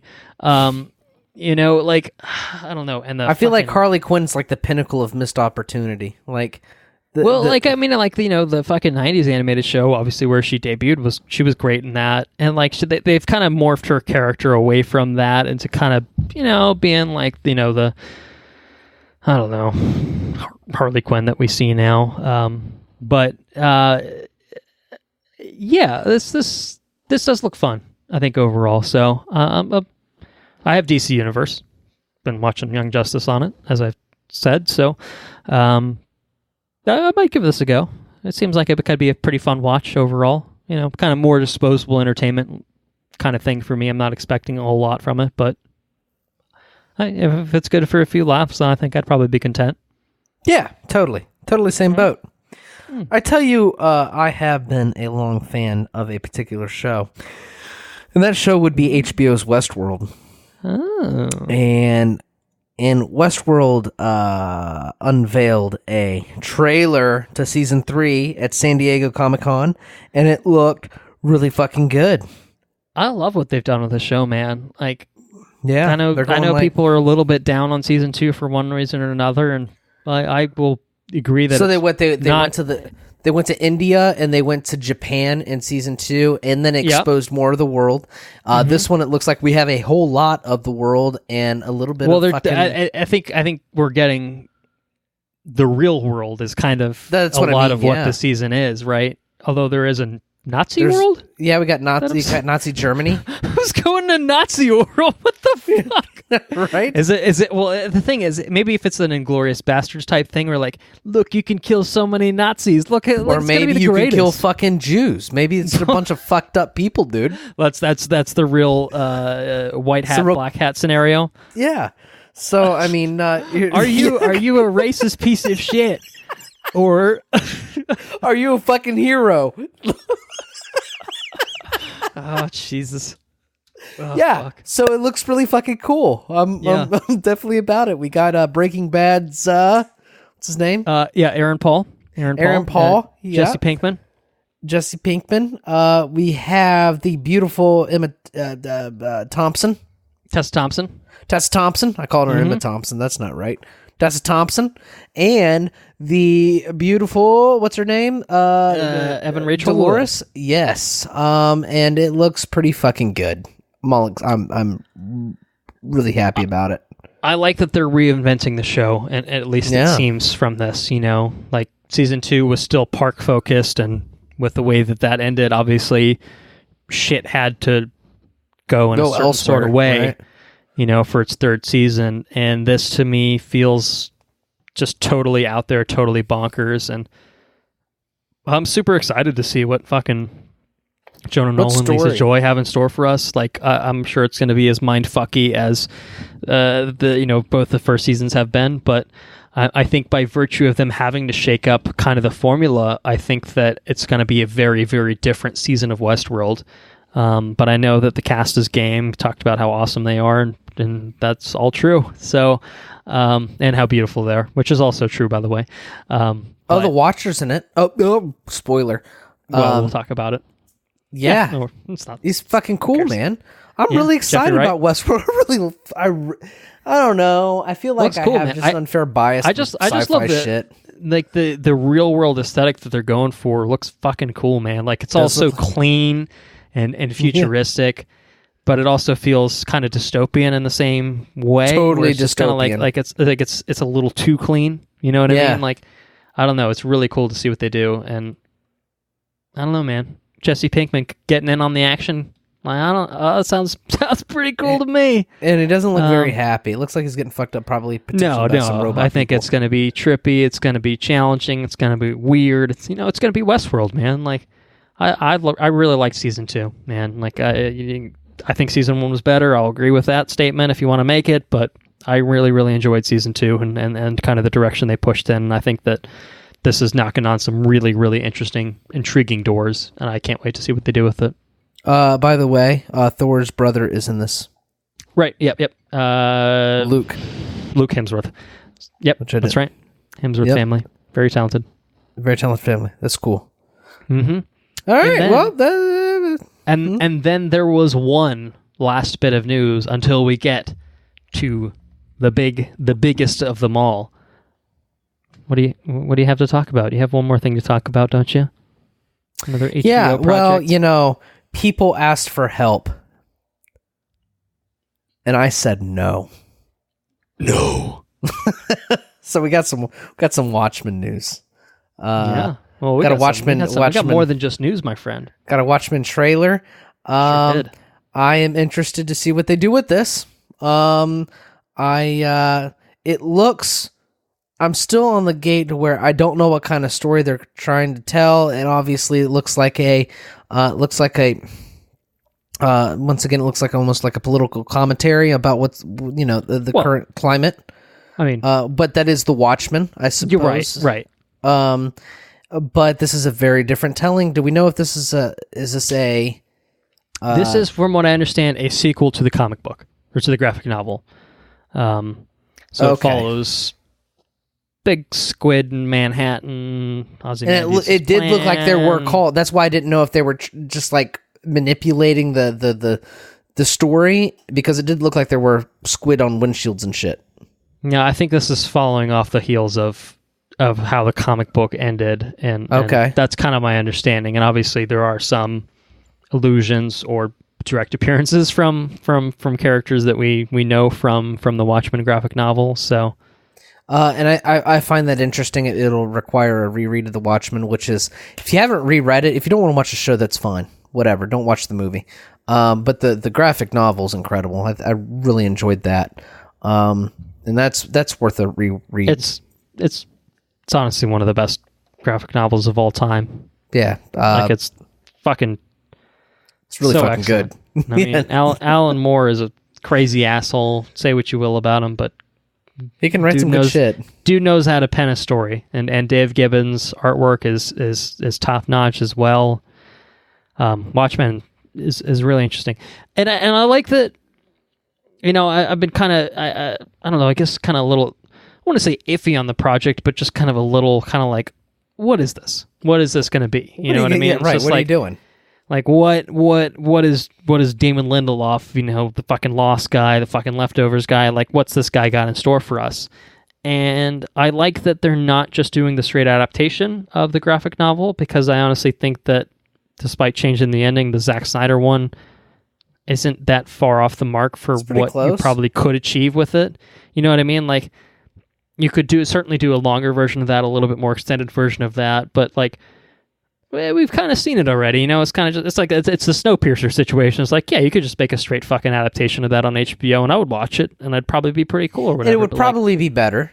It would probably be better, but you could probably linger more. But it would be the same thing, right? A little less, probably a little less slow-mo if I had to guess. But at the same time, it would kind of just be like, what is this really adding? Add an episode for the pirates. This may not add anything. It may end up being bad. I don't know. But at least they're pushing it into a weird, interesting direction that kind of seems like it's responding to what the graphic novel did and modernizing it in one sense and adding kind of, well, I guess modernizing it while still respecting, I think, the source material to begin with.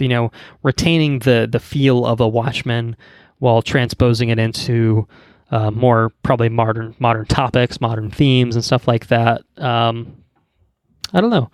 I'm excited to see what they have. Again, it's like I don't know if it's going to be good, but I do know that it has a certain someone in it. Don the fucking Johnson. It has Don the fucking Johnson in it. That's right.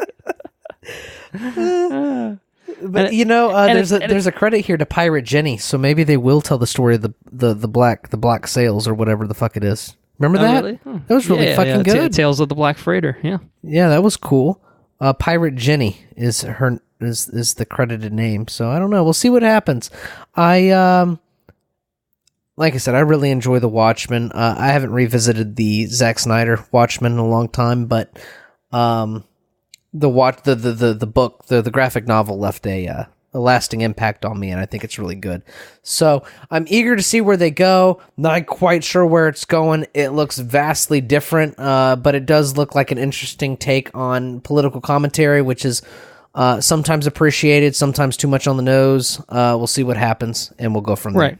We'll very much see what happens. I believe it debuts in October later this year. So Ooh. It's really not far at all. I mean, it's got Don the fucking Johnson in it, so what more could you ask for? Can't go wrong. And Jeremy Alfred Pennyworth Irons, so come on. Scar himself, Jeremy Irons. Well, the original Scar. The OG Scar. Jeremy Irons is pretty fucking cool. I like Jeremy Irons. I do like Jeremy Irons, yeah. Excited to see who he plays in this. Yeah, me too. Yeah, well, I think we know, don't we?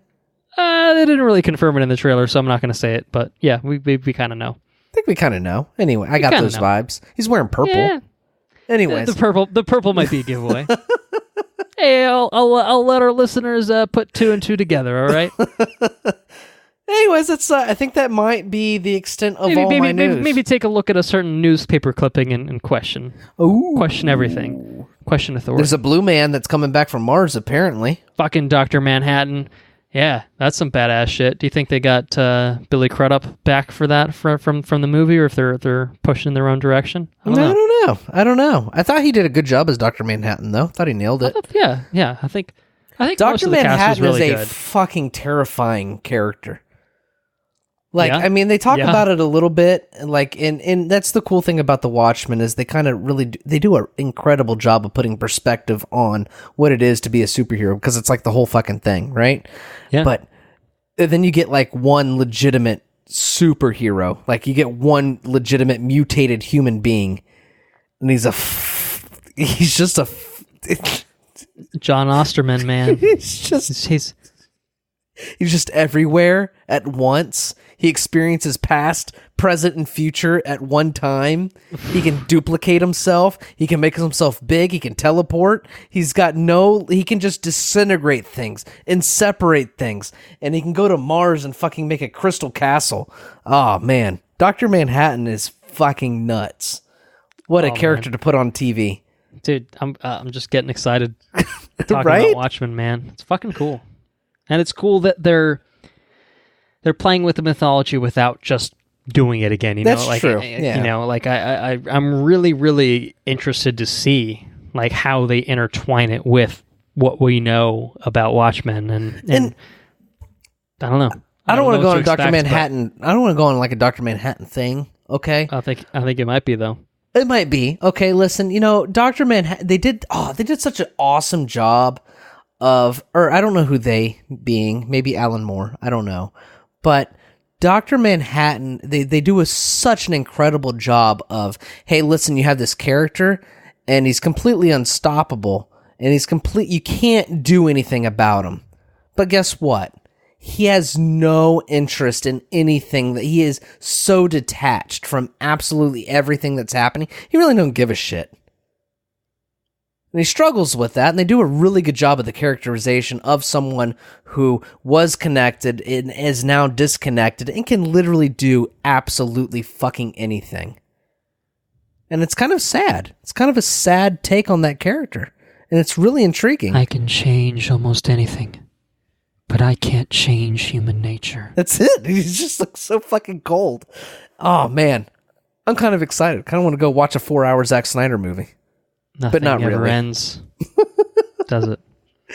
Fucking Dr. Manhattan. All right, well, I think we're at the grand finale, folks. This is the time to talk about Marvel Studios blowing the fucking doors off of San Diego Comic-Con, waving their big old dicks around, saying, hey, we made 20-plus movies. A lot of them made over $1 billion. Some have made close to $2 billion or over it. Not a big deal. We got some more shit to show you. You guys want to see some cool shit? We got some cool shit for you. And, there's a lot. There's a lot to unpack here. Marvel Studios appearing at Comic-Con for I think the first time in a couple of years, if I'm correct on that, decided to come with their entire Phase 4 slate. Ooh. So we're coming off the wake of Avengers Endgame. We're coming off the wake of Spider-Man Far From Home. Where does the universe go from here? I feel like that Shaq cat meme. Where he's like the cat meme, yeah, he's shimmying his shoulders. Yeah. I see you, Marvel. I see what you're doing. Anytime I feel like Marvel Studios goes on an announcement, what I always think of is the Vince McMahon reaction gif, where like he's just like slowly like taking in like one piece of news, just like, oh, okay, and the next one is just like, oh shit, and then third is just like, oh, and then the fourth one he's fucking falling out of his chair backwards when he's looking at that ass. Yeah.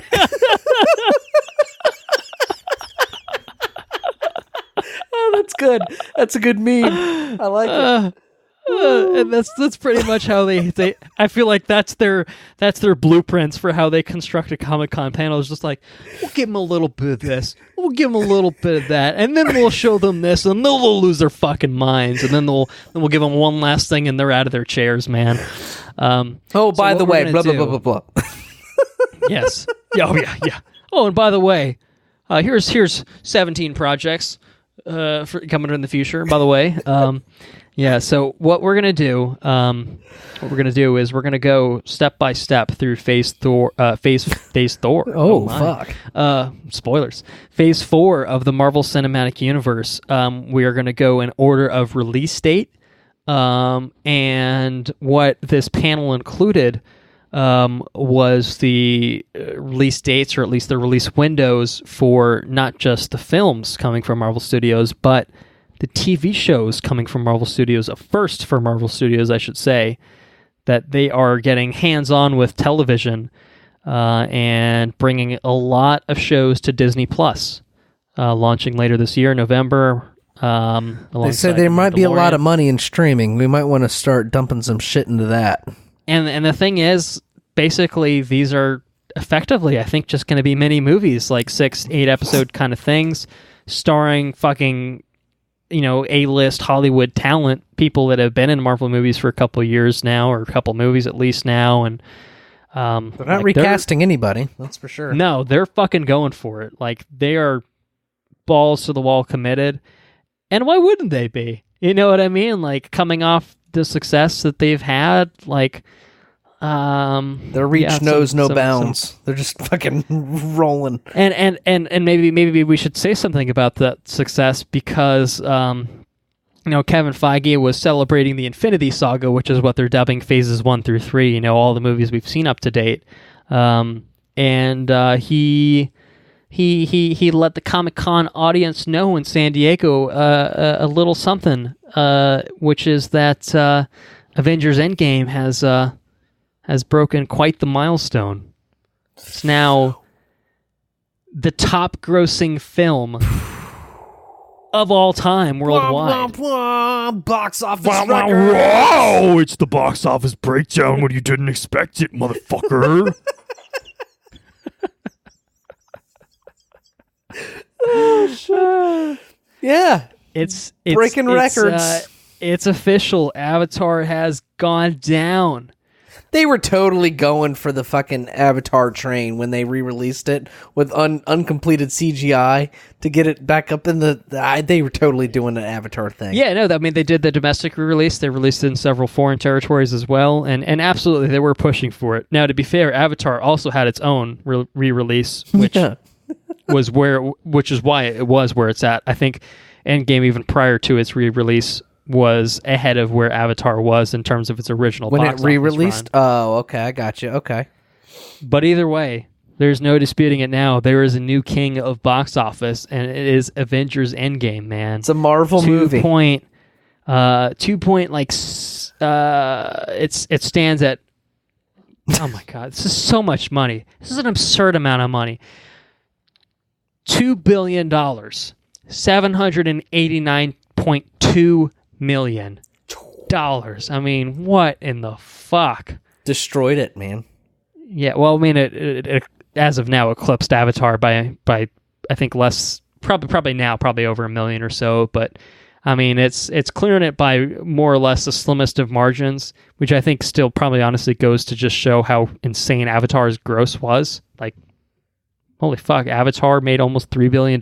What in the fuck is I think still the correct response.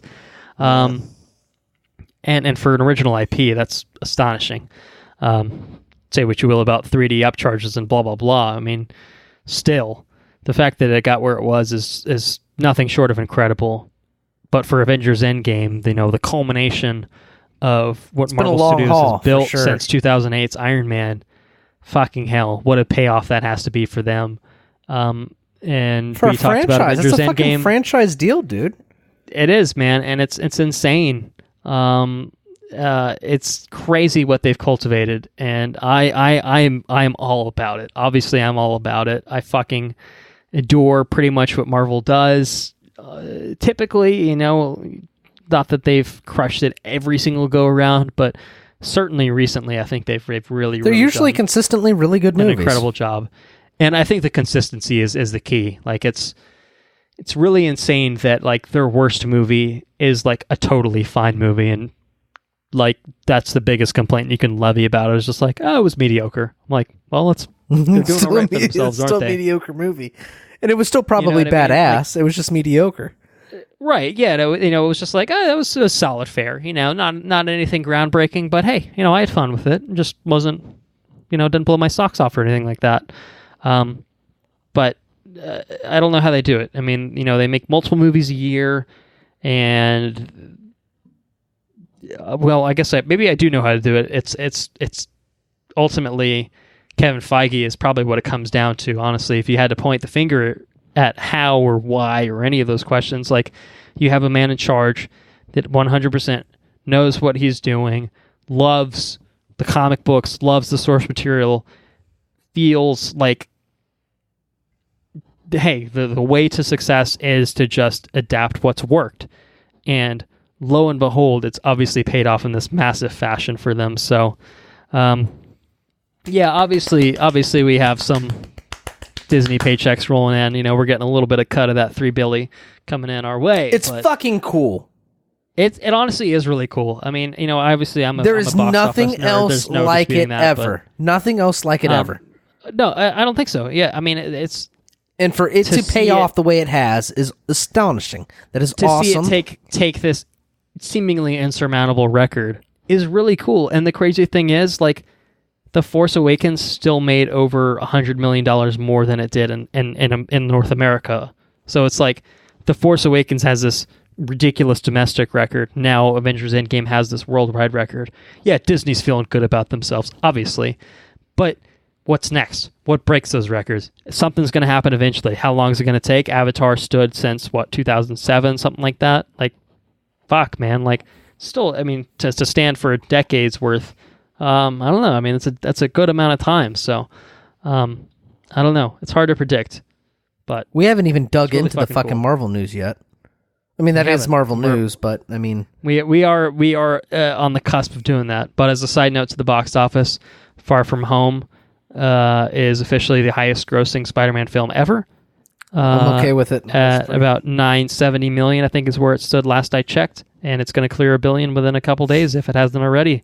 So, and that'll be the first $1 billion grosser for Spider-Man as a character, and it will also additionally be the third $1 billion grosser for Marvel Studios this year, following the likes of Captain Spider-Man Marvel, Avengers grossed $1 billion? Endgame, and Spider-Man Far From Home. Fucking A, man. Awesome. So, granted, that the Spider-Man money's rolling into Sony, but at the same time, It's more rolling into Marvel. it's a Marvel Studios movie. They made it, so you're welcome, Sony. Is basically what they're saying. And they're getting a chunk too. I'm sure it's a healthy chunk. But Well, they're getting merchandising, and that is more than. Is that all they're getting? Let's put it that way. Are they only getting it's merchandising? Yep. Box They made office rolls into Spider-Man Sony. for fucking merchandising? Yep. Holy shit.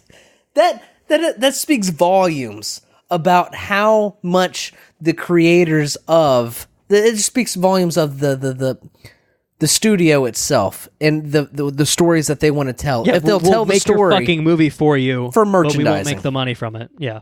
That's Yeah, incredible. we won't make the box office from it. Yeah. Yeah. Shows how committed they are to Amazing. fucking getting it right. Fucking Just amazing. getting it right, you know what I mean? And it shows All too.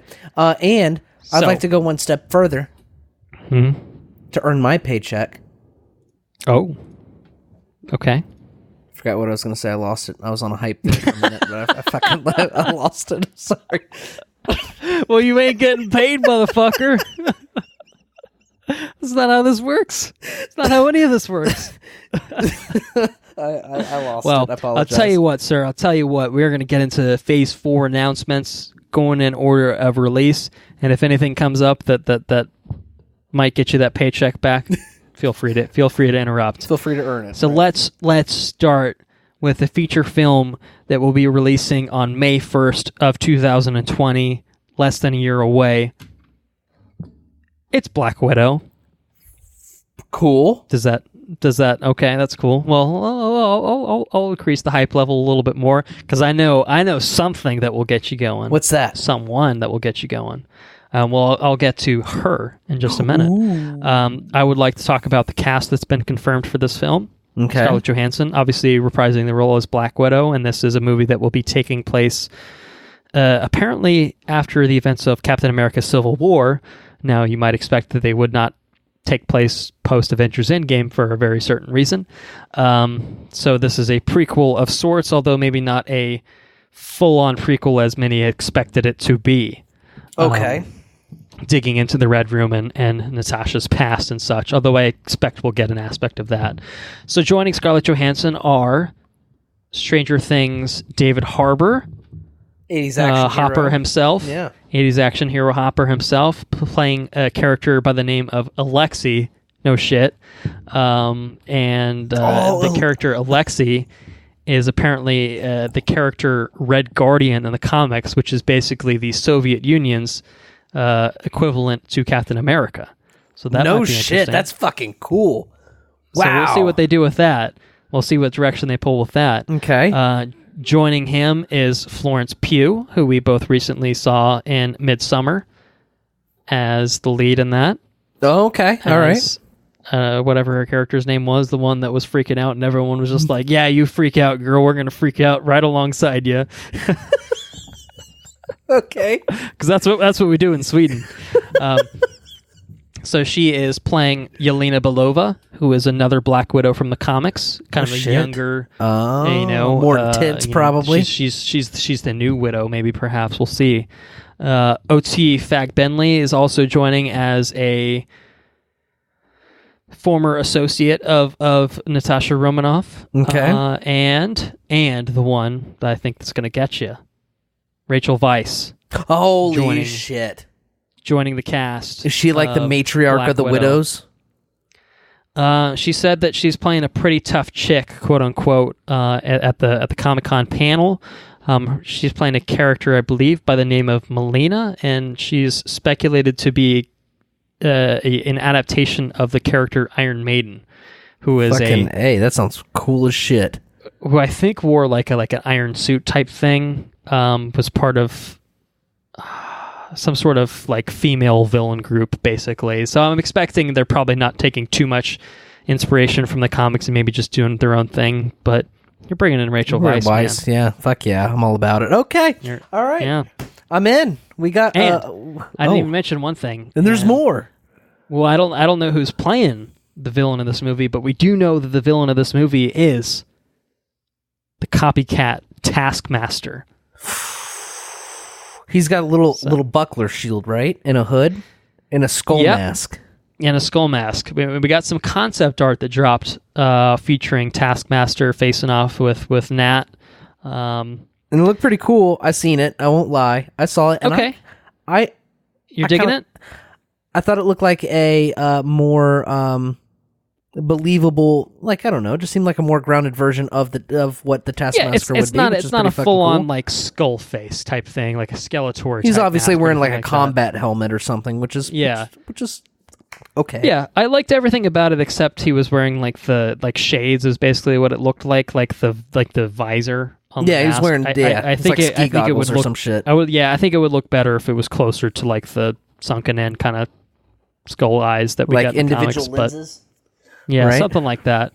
Or even something closer to what we got in the PS4 Spider-Man game, I think would be pretty badass for Taskmaster. I don't think I ever saw Taskmaster in the fucking...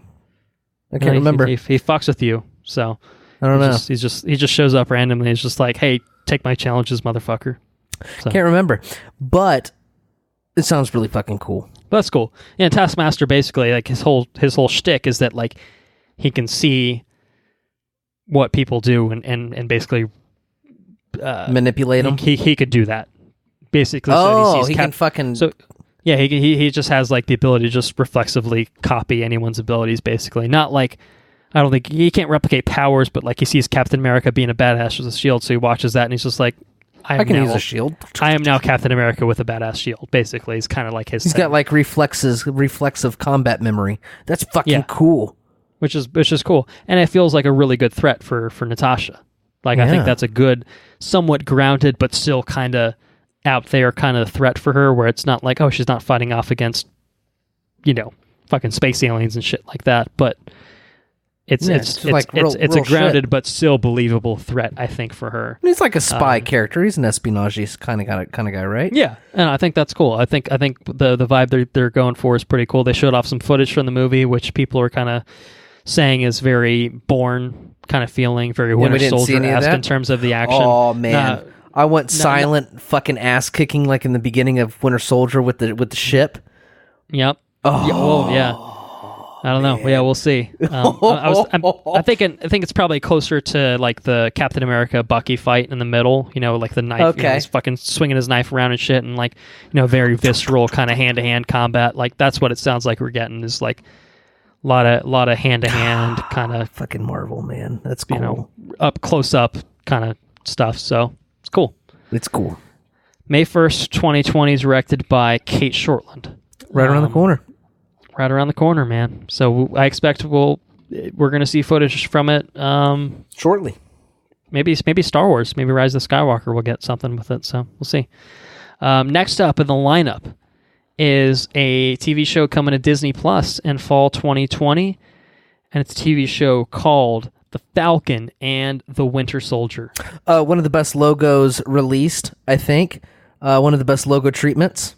It's a good point that you're making right now. Is all of these have some logo treatments? So maybe we should chime in on the logo treatment. So Black Widow, were you yay or nay on the Black Widow treatment? Very basic, but it's okay. Yeah, it's pretty standard fare. It's got the Black Widow, kind of symbol in there. I think it's good. I'll give it a yay personally. That's a yay. It's simple. I'll also give clean. The Falcon and the Winter Soldier a yay on the logo treatment.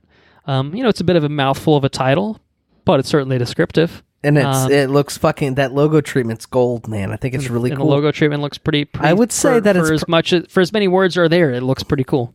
I think it might be my favorite logo treatment, I think. Oh. Wow. Hot take. Very Oh, close first, but I really like it. I like the bold letters. I like the clean lines, and I like the treatment with the shield. I think it looks really cool. So, what do you got for us on this? Well, so the details on this is that Sebastian Stan and Anthony Mackie are reprising their roles as Bucky Barnes and Sam Wilson. Sam has now been given the shield, Captain America's shield, and so what does that mean?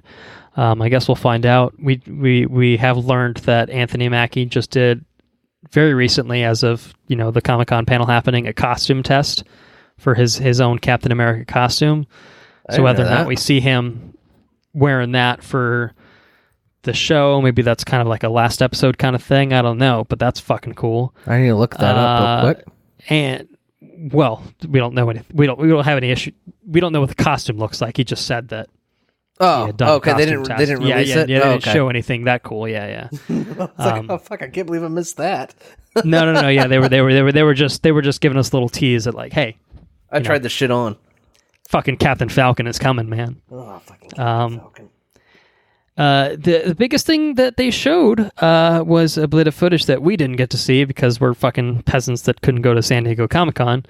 The return of Daniel Bruhl as Baron Zemo, and a Baron Zemo that will be sporting a very familiar mask to comic book fans. Apparently, he's a bearded version of himself, and the footage showed him pulling on the fucking famous sock mask that we all know from the comics. So we're not just getting Zemo, we're getting Baron Zemo. It sounds like, which is very cool. The expectation, I think, is that Emily Van Camp is coming back as Sharon Carter for this as well, though they didn't officially confirm that within the panel. But I think it's a 6-episode miniseries coming to Disney Plus. It's going to be the first of the Disney Plus shows, which Marvel Studios is directly involved in. It's cool. I think it sounds pretty cool. I think it sounds pretty cool. Yeah. And it's got a good logo, so there's that. It's got that going for it, too. Now, do you want to know what the last movie we're going to get in 2020 is from Marvel Studios? Yeah, let's hear it. It's going to be a movie by the name of Eternals. Oh, my God. Oh. Are you into it? Are you into this? So, last night, I like to give my my feelings with a sprinkle of context. So last night I got invited to a faculty thing at JCPenney because my lady friend's parent works at the JCPenney, and there was like this mass discount situation at JCPenney. Okay. So I went to JCPenney. Fun fact, I actually bought a considerable amount of stuff. I actually saved $568 and only spent $130. Wow. Massive amounts of savings, right? I wake up this morning, I get a phone call. All my purchase was for free. I won the drawing. I never win shit. They drew my name. I got $600 worth of shit for free. I've been on cloud 9 until I got completely eviscerated at work today by a customer, and it was not very pretty. But I've been on cloud 9 all day. So yeah, anyways, so I'm at that discount event.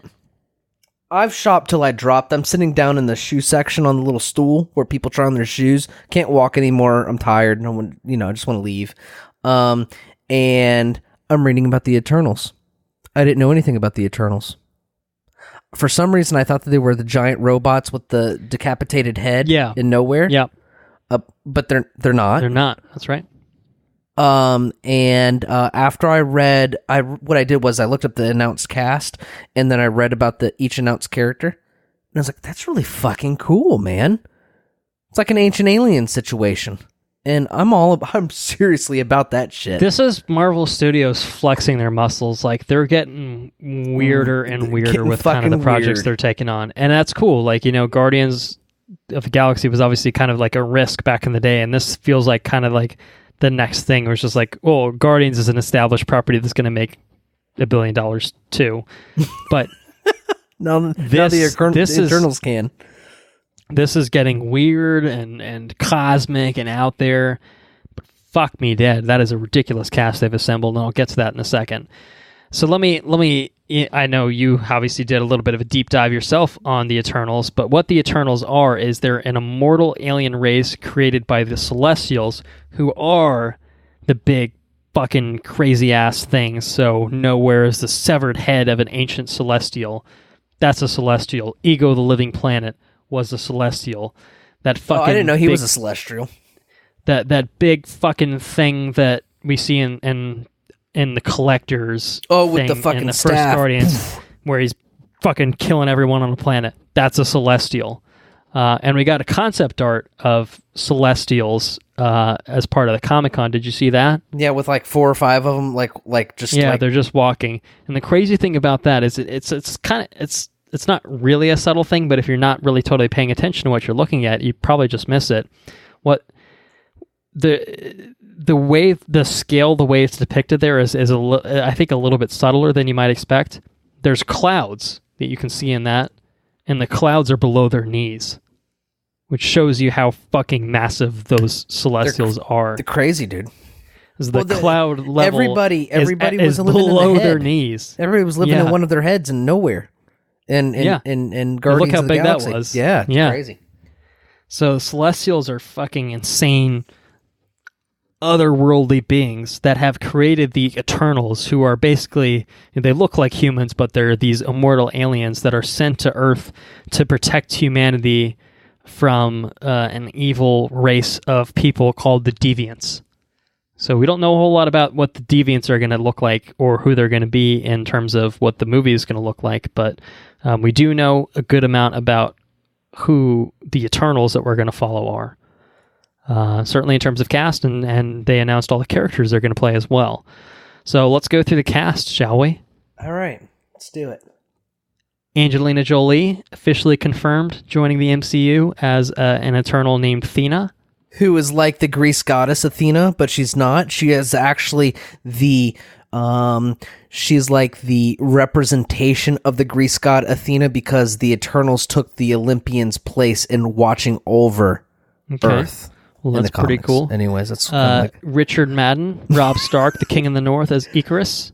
Who is like the flagship poster boy of the Eternals. He's the in the comic books, he actually took the name of his dead son, Icarus. He built his son a wings to fly, and he went missing, and his son went looking for him, and passed out in the high atmosphere and fell to his death. And so he took his son's. We don't know his real name, but he took his dead son's name to remember him by.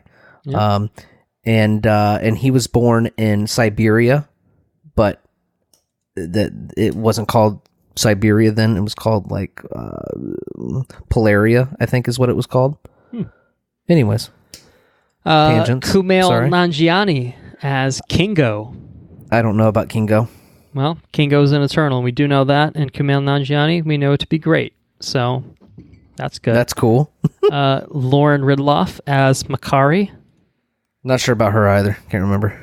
All right, well, she will be the first deaf superhero in the Marvel Cinematic Universe, so that's pretty cool. I think Makari is a male character from the comics that they're doing a little gender bending action on for the purposes of the movie, which I think was kind of similar to what you're talking about with like Athena being like Athena. This was like the Roman god Mercury was kind of the basis for what the character was, and then it's kind of like the premise with all the Eternals. They were essentially they're basically godlike beings, Correct. Yeah, and sent here to defend Earth against things, which is pretty cool. Yeah. Brian Tyree Henry as Phastos. Don't know that one either. Yeah, I mean the character. I think they described him at the panel as being like the most intelligent of the Eternals. Like he's kind of known for his wisdom, and Brian Tyree Henry is fucking awesome. Great in Atlanta, and he was in Child's Play recently. I don't know if you saw that, but good for him. And he was also Miles' dad, the voice of Miles' dad in Spider-Man Into the Spider-Verse. Okay. Yeah. Salma Hayek as the leader of the Eternals, Ajak. I mean, it's fucking Salma Hayek, so... That's pretty cool. That is pretty cool. Eternal Bay. Very cool. Very cool. Leah McHugh, the youngest of the Eternals, as Sprite, another member of the Eternals. She's I don't know how old she is, but she's certainly younger than the rest. She's portrayed as a child, but she's an immortal. She's like like a childlike physical being, but someone that's still probably been alive for thousands of years and such. So right, yeah. And finally, Don Lee as Gilgamesh, the Forgotten One is also what he's known by in the comics. Another member of the Eternals, Don Lee, is a South Korean actor. I know Don Lee from somewhere. Train to Busan. That's it. Oh fuck yeah. Okay, I knew he looked familiar. That's cool. Yeah. So that's what we got on the fucking Eternals, man. Awesome cast, very diverse cast they've assembled. The storyline, man, sounds totally out there. Directed by Chloe Zhao, who I think has kind of been an indie director to this point. But it sounds fucking totally bonkers, man. I love it. So I'm excited to see what they do with Eternals. Do you want to know a little bit about a project coming out February 12th of 2021? We're getting into 2021 now. What's that? Oh, well, since you asked so kindly, it's a project called Shang-Chi and the Legend of the Ten Rings. Oh, fucking Kung Fu. Yes. Fucking Kung Fu, man. Fuck, dude. Oh. Dude, so what you're telling me is we have an espionage movie, we have an espionage movie, ridiculous ancient aliens, super crazy cosmic movie, and then we have a fucking Kung Fu movie. You got the fucking master of Kung Fu, Shang-Chi. Okay, I'm all about it. All about it, he says. All right, so what's going on with Shang-Chi and the Legend of the Ten Rings? I'll tell you what's happening with Shang-Chi and the Legend of the Ten Rings. Don't you worry about it. It's going to be directed by Destin Daniel Cretton, who did the fantastic Short Term 12. Oh my goodness, made me certainly weep. Certainly not a kung fu movie, but is an incredibly emotional movie, exceptionally well acted film, great movie. Clearly, the guy's talented. And clearly got robbed. Yeah, yeah, I guess, yeah. Yeah, he should have been nominated for that. Should have been nominated either way, for something. Yeah, the fact that we figured it out 5 years after the fact, it's like, oh, this movie's really fucking good, and we've never heard about it until now. It's a little fishy. But yeah, somebody heard of it. He's getting his big break here. He's doing Shang-Chi, and he's not doing it alone. So they announced that Hong Kong actor, big time Hong Kong actor, Tony Leung is going to be playing the real Mandarin, who's pissed about what happened in Iron Man 3, and he says, hey, Sir Ben Kingsley, hey, Guy Pearce, not Sir, but just Guy Pearce, fuck both of you, the Mandarin is very real, the 10 rings are very real, and I am the real Mandarin. Ooh. I've got my 10 rings of magic or technology. Which one are they? Maybe you'll have to watch to find out. He's coming into the fucking thing, and that's cool. Apparently it's his first Hollywood film ever, which is really insane. But that's fucking insanely cool. Yeah, it's pretty cool. And your favorite actress of all time, or your favorite one named actress of all time, if nothing else. No, don't say it. Is it Awkwafina? No.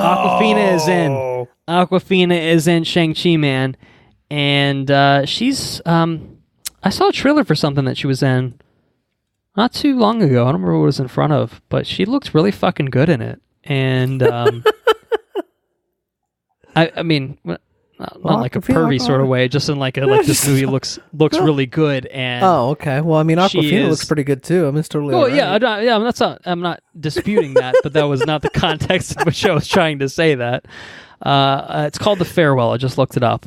And it's like it's like a dramedy kind of thing, and I think it's getting her some buzz, man. Like some legit.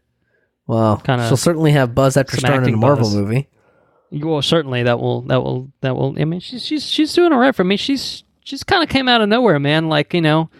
Remember Once Upon a Time, Ocean's 8 trailer, and like, who the fuck is Awkwafina? And now, man, Awkwafina's in popping Shang-Chi. up everywhere. That's it. So she's doing all right. She's doing all right for herself.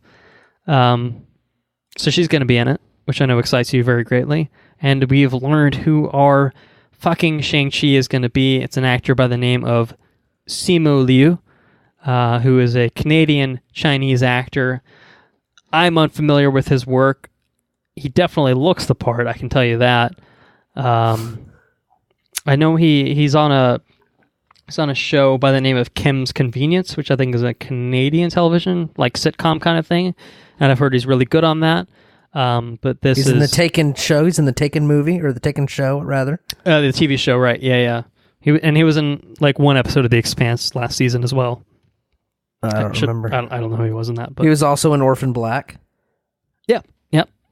So a lot of basically, I think, exclusively TV work on his resume up till this point. So this is clearly a big break for him. And the funny thing is, like, he had posted multiple things on Twitter. I don't know if you saw anything about this, but like, no. I think like 5 years ago, like he's just like, oh, hey, all these heroes are great, but like, when are we going to get an Asian American like fucking superhero kind of thing? And even like I think a few months ago, he was just like, at Marvel, like, when are we going to talk about Shang-Chi? And the dude ends up getting fucking cast in the role. Like, that's so fun. That's so cool. Awesome. I love that. So good for him. And Shang-Chi, and they're doing the Mandarin and 10 Rings and stuff like that. I love it, man. Like, it's another new thing for Marvel, and it's another thing I think it's going to be so fucking cool, and it's going to blow people away. I'm really excited about it. Yeah, no, I'm right there with you, man. I love kung fu movies. So, all right. If we get Marvel or kung fu movie, I'm all about it. 100%. For sure. It's going to make up for Iron Fist, hopefully. We got a couple TV shows coming to Disney Plus in spring of 2021. The first of which brings back the beloved Tom Hiddleston as Loki. Now I don't know about this one. Now we didn't talk about the logo. Did we talk about the logo treatments for Eternals and Shang-Chi? What do you think about those? We didn't talk about them. Yay or nay? They're both yay. I'm going to give them yay on both. And I say that because I'm gonna give Loki the nay on this one. I will give Loki the nay. Yeah. I will agree. I don't know what the fuck it's a bit of a hot mess in terms of a logo treatment, but they got time. So we'll see what they do with it. This is a Loki series that follows hot on the heels of a certain scene that we saw in Avengers Endgame, where Loki fortuitously found himself in the possession of a certain Infinity Stone, which allowed him to escape his fate for some time. So this is a Loki coming off the events of Avengers 2012, which means that we haven't really had a proper redemption arc for this particular iteration of Loki. So what does that mean in terms of where his character is going to go? I guess we'll just have to find out when we tune in spring 2021 for Loki coming to Disney Plus. So I care the least for this one. Really? Okay. Why is that? Well, I know how the story ends. Well, we don't though, because this is a branched timeline. So who fucking knows what happens in this timeline? Yeah, I guess to be fair, I guess that makes sense. Okay, fair enough. Okay, I never thought about that. I mean, they can go anywhere with this. Like, it doesn't have to impact the MCU in general. Like, they can just fucking do what they want. I'm assuming they'll probably end with him somehow finding his way back into the MCU as we know it, but I don't know. Maybe not. I don't remember him getting away with the stone. I for some reason I'm blanked out. I can't remember. I don't know when this is taking place. Like, I know it says it, but I don't know. I can't remember the event in which it happens. Do you want me to help you out? Yeah, help me out a little bit. All right, so Avengers Endgame spoilers. Like, come on. So Tony and Steve and Scott Lang, Ant-Man, they all travel back to 2012. And they recreate the events of the Avengers, and they're like, all right, good job, everyone. And then Hulk takes the stairs down. Right. When they're like, oh, you can't take the elevator, you're a big fat fuck. You can't take the elevator or whatever. Right. And so basically that all happens. And so Ant-Man and Iron Man are teaming up to get the Tesseract away from Tony Stark. So Tony Stark runs into Robert Redford from the Winter Soldier. Yes, okay. And they have this kind of whole thing, and then the case with the Tesseract gets kicked away to Tony, who picks it up, and then the Hulk comes busting out of the stairs, knocks the briefcase out of his hands. The Tesseract comes flying out right next to the feet of Loki, who's sitting there with like the gag on him, and he's just like, well, fuck me dead. And he picks up the Tesseract and just fucks off with it, basically. And that's the last we see of Loki in that movie. And that's the Loki that we're following. The only thing I could remember of Loki, is Neck Snap. Neck Snap. Well, that was a different movie, to be fair. That was a different movie, but it's the only thing it was for some reason the only thing I could remember of Loki. I got It's the last thing I could remember. So the Loki from that movie is the one that went through Ragnarok and such, whereas the Loki here is a Loki that basically just tried to take over the Earth with the aliens, the Chitauri. So it's a very, very, very different, Loki that we're getting here. So yeah. Are you excited about the next TV show, Spring 2021? What is by the name of WandaVision? Yes. Still a terrible name, by the way, but cool logo treatment. I like logo treatment. It's very, very throwback, kind of 50s esque in terms of kind of like the feel of it, I'd say. So yeah, we're getting a TV show exploring a relationship between the Vision and the Scarlet Witch. How's that going to work, given that the Vision is very dead? I don't know. But Scarlet Witch has some funky powers, and I suspect that has a lot to do with it. And timeline manipulation and everything else. It can go either way. Yeah, there's some. I'm willing to bet there's some wackadoodle shit going on here, and Kevin Feige has basically confirmed as much as like you have not seen the sort of weird that you're going to see in this show is kind of what he was talking about. So Paul Bettany, Lizzie Olsen back for this, which is really, really cool. Another mini movies. Yeah. I mean, yeah, and one of the big things they announced about this, which is kind of a weird thing, like doesn't seem like something that would fit with kind of what this show seems to be, is that they announced that Tiona Paris is going to be playing a character by the name of Monica Rambeau within this series, who you may know as Lieutenant Trouble from Captain Marvel. She was Maria Rambeau's daughter. Cool. Cool hanging out with Carol and stuff like that. They kind of have so a that's cool like thing going. super in the future. But this is grown up that was in the 90s. This is present day. This is post Endgame. Or this is future. This is post present day. This is 2023 or something like that. So, right. So we have a grown-up version of Monica Rambeau, who has gone by several names in the comics. She was once upon a time Captain Marvel. Did they not finish Photon? What's that? You were going on some Marvel stuff, but did they not finish pulling the stone out of his head? No, they did. And that's what I'm saying. Is like we don't know. Vision, do we? Vision is fucking dead as shit right now. So how is any of this happening? Yeah. I fully expect it's Scarlet Witch doing some things would be my guess. Oh man, that's cool. I don't want to say House of M type things, but I could see along those lines some reality altering type things happening would be my guess for what's going on here. That's cool. Or maybe Shuri, before she got snapped away, got enough of Vision that they are trying to reboot him in a way. I don't know. We'll see what happens. But I'm hoping it's some like reality altering, just like it opens up to her like meditating and just like creating a mind stone for him. I don't know, like she just fucking wills the Vision into existence. Like I don't know, that sounds like some badass shit to me. So that's what's going on with that. Very cool. Now the exciting thing about that is that it's going to directly lead into a certain movie, and I know it's a movie that you are fucking hyped for. What's that? And well, it's coming out on May 7th of 2021. I know exactly what that is. And I think maybe you should have the honors of announcing the title of this film, if you're ready for it. Doctor Strange in the... I don't have it up. In the Multiverse of Madness. Multiverse of Madness, yes. Second best logo treatment of the night, I think. The fucking pulpiest title, which is so cool. It's so comic booky, and it's so cool. I hope they stick with it. I wouldn't be surprised if they changed it to like Doctor Strange, Multiverse of Madness. but that's nowhere near as No. cool as Doctor Strange Strange. in the Multiverse of Madness. Not in It sounds the like Multiverse it sounds of like a theme Madness. park ride almost. Yeah, I fucking love it, man. That's so cool. I love it. First horror movie from Marvel Productions. The first horror movie we're getting in the MCU, and it's one that brings not only Benedict Cumberbatch back, but also Elizabeth Olsen as the Scarlet Witch. The most obvious pairing in terms of characters, but I feel like the one that I have been clamoring for, because it's just like, you've got these characters at your disposal, like put them together like in like the interesting sort of ways. Like Scarlet Witch is like, is she magic? What's going on with her? She's got these weird fucking powers, and Doctor Strange is a goddamn wizard. You put those two characters together and you're just like, oh fuck, that's cool. And this is taking know what I place mean? after Endgame.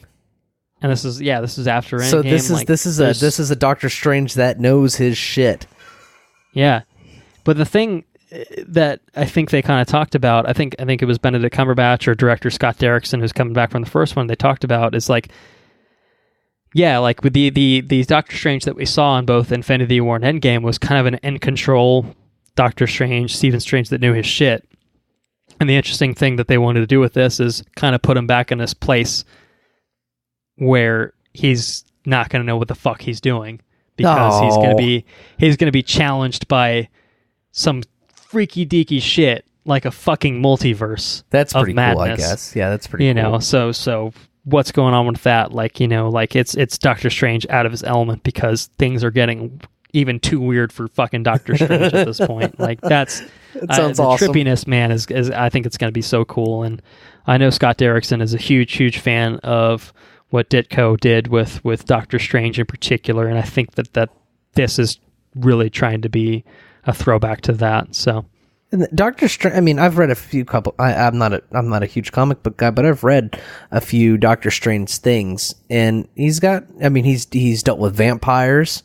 He deals with a bunch of horror shit, demons from other dimensions. Right. Yeah, and so this is just kind of leaning into his comic book background in a way that we really haven't seen. So I think if you're going to make a fucking horror movie in the MCU, like Doctor Strange is the one to make it after. Doctor Strange is a good place to go or with it. Maybe we can make it after another.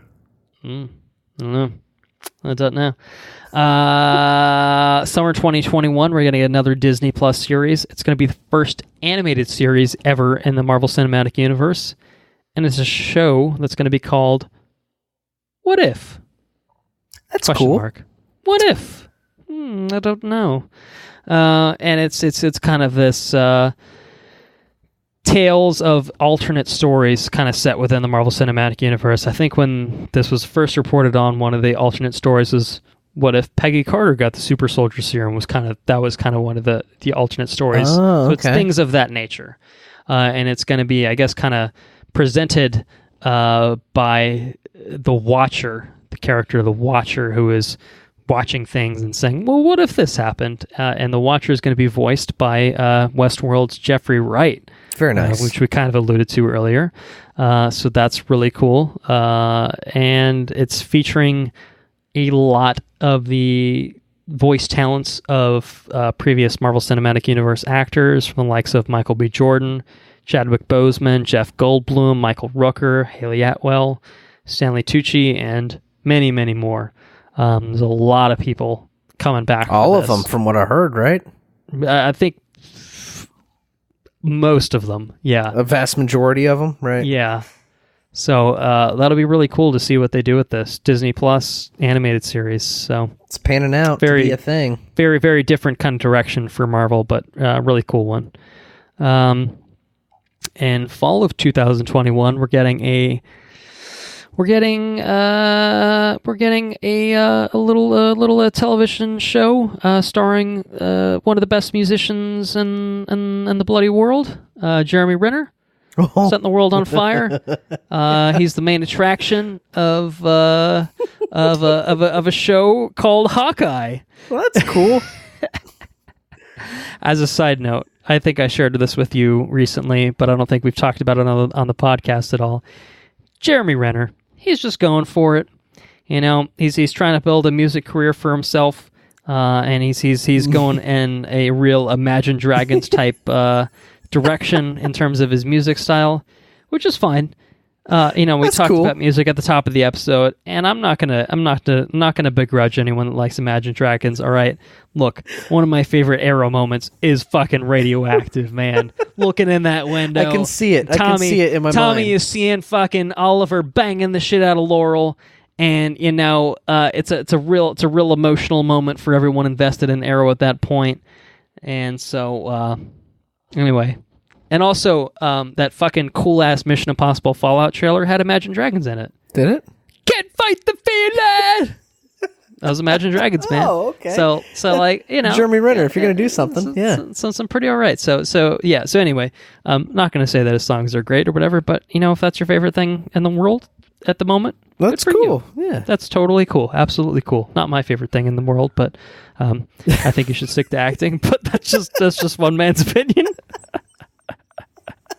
But he's going for it, and sometimes you just got to go for it in life, especially when you're rich and you have millions of dollars and you can just afford to just make music because you feel like it. That's cool. Good on him. Good on him, we say. Hawkeye is coming in fall in 2021. Jeremy Renner coming back as Clint Barton, and he'll be training one Kate Bishop to be, I guess, the next Hawkeye. So the Matt Fraction comic book run on Hawkeye is really, really widely regarded. It's kind of basically the passing of the torch from Clint Barton to Kate Bishop. Very kind of funny comic book run, and the logo is basically the exact same of that. So we'll give it a yay on that front. But it seems like that's maybe where they're drawing their influences from, and I think that's really cool. So excited to see where they go with it. And we like us some Jeremy. I like Jeremy. I like Jeremy Renner on the WRR podcast. So I like Jeremy, and good. I like that logo treatment. Aside from that, I have much little input. Much little. Okay. Well, I've got one last project in Phase 4. Oh, we've arrived almost at the end here, but I think we got a good one that's saved up for last, coming out November 5th of 2021. It's drumroll. Thor 4 Valhalla. No, it's not. Oh, no, you son of a bitch. It's not Thor 4 Valhalla. Now, backstory for anyone listening to us that's hopped onto the podcast recently. We did some logo treatment. A while back, when we were covering the Marvel Cinematic Universe and the build-up to Avengers Infinity War coming out in 2018, we had this grand idea following on the heels of Thor Ragnarok to have a fourth Thor film called Thor, the number 4, Valhalla, where Thor would end up in Valhalla and reunite with some Asgardian warriors that had unfortunately met their demise, team up against some big bads. Some cool shit would have happened. It would have been great. Taika was on board to direct it. I mean, it was just this whole whole thing. We got our own cool ass logo for it. Episode 706. Definitely a yay. It's not to be, unfortunately. Thor 4 Valhalla is officially deconfirmed as of recording this episode, but in its place, we will be receiving a film called Thor Love and Thunder. And, I may be bitter about losing Thor 4 Valhalla, but that's Thor some cool Love logo and Thunder treatment too. might do in its place. Cool ass, like 70s retro throwback logo. Very cool. Very Taika Waititi, also known as oh god, what was his Takeda Waititi. Takeda Waititi, coming back, baby, to direct Thor: Love and Thunder. Takeda Waititi. And he's bringing some folks with him. He's bringing Chris Hemsworth, Thor. He might have heard of him. Tessa Thompson, we talked about her in Westworld, and she is continues to be awesome. And I'm super excited to see the continuing adventures of Valkyrie. But I think the real fucking shocker of the fucking evening was that Natalie Portman is coming back. And not just in like a 5-second cameo role that was just B-roll footage from Thor the Dark World. No, she's coming back in a big way. She's going to be Thor. She's going to be Lady Thor, as was originally depicted from Jason Aaron's Mighty Thor run only a few years back. Taika says he's bringing it to the big screen. Natalie Portman's got a big role in this. She's going to play fucking Thor. She had the hammer on stage with her at Comic-Con, and like, fuck, man, I don't think anyone saw this coming. Like, Thor 4, yeah, duh. That's an obvious thing to do. Bringing Taika back, that's pay them in however much he wants. Fuck it. You know what I mean? But like, for them to go in that direction, she's got some pretty cool armor in it too. I'm looking through the comic I don't know, books. man. It's gonna be pretty awesome. I'm pretty excited about it. With the He-Man logo too. It's got the He-Man logo. Well, very He-Man-esque, I think. The Love and Thunder. Yeah, definitely. Yeah, I could see that. I was just so. I've been kind of recapping the news based off of the Complex article, and they actually mentioned Gore, the God Butcher, who you may know as a certain character that featured in our plot synopsis for Thor 4 Valhalla. Really? Now we've been playing. Oh no, never mind. It was something else. It was something else that it was another character that we had featured. I was thinking it was Gore. So once upon a time when we were trying to draft our version of Thor 4 Valhalla, we went through a few different iterations, in which Gore the God Butcher was one of the proposed villains, but he ended up not being the final villain we chose.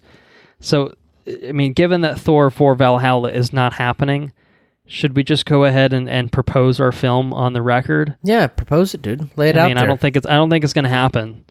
So this was written in April of 2018. So just timestamp that. That was over a year ago, okay? All right. And this is what we would have done with Thor 4. But it's not going to happen, unfortunately. But I think what we will end up getting is going to be really cool.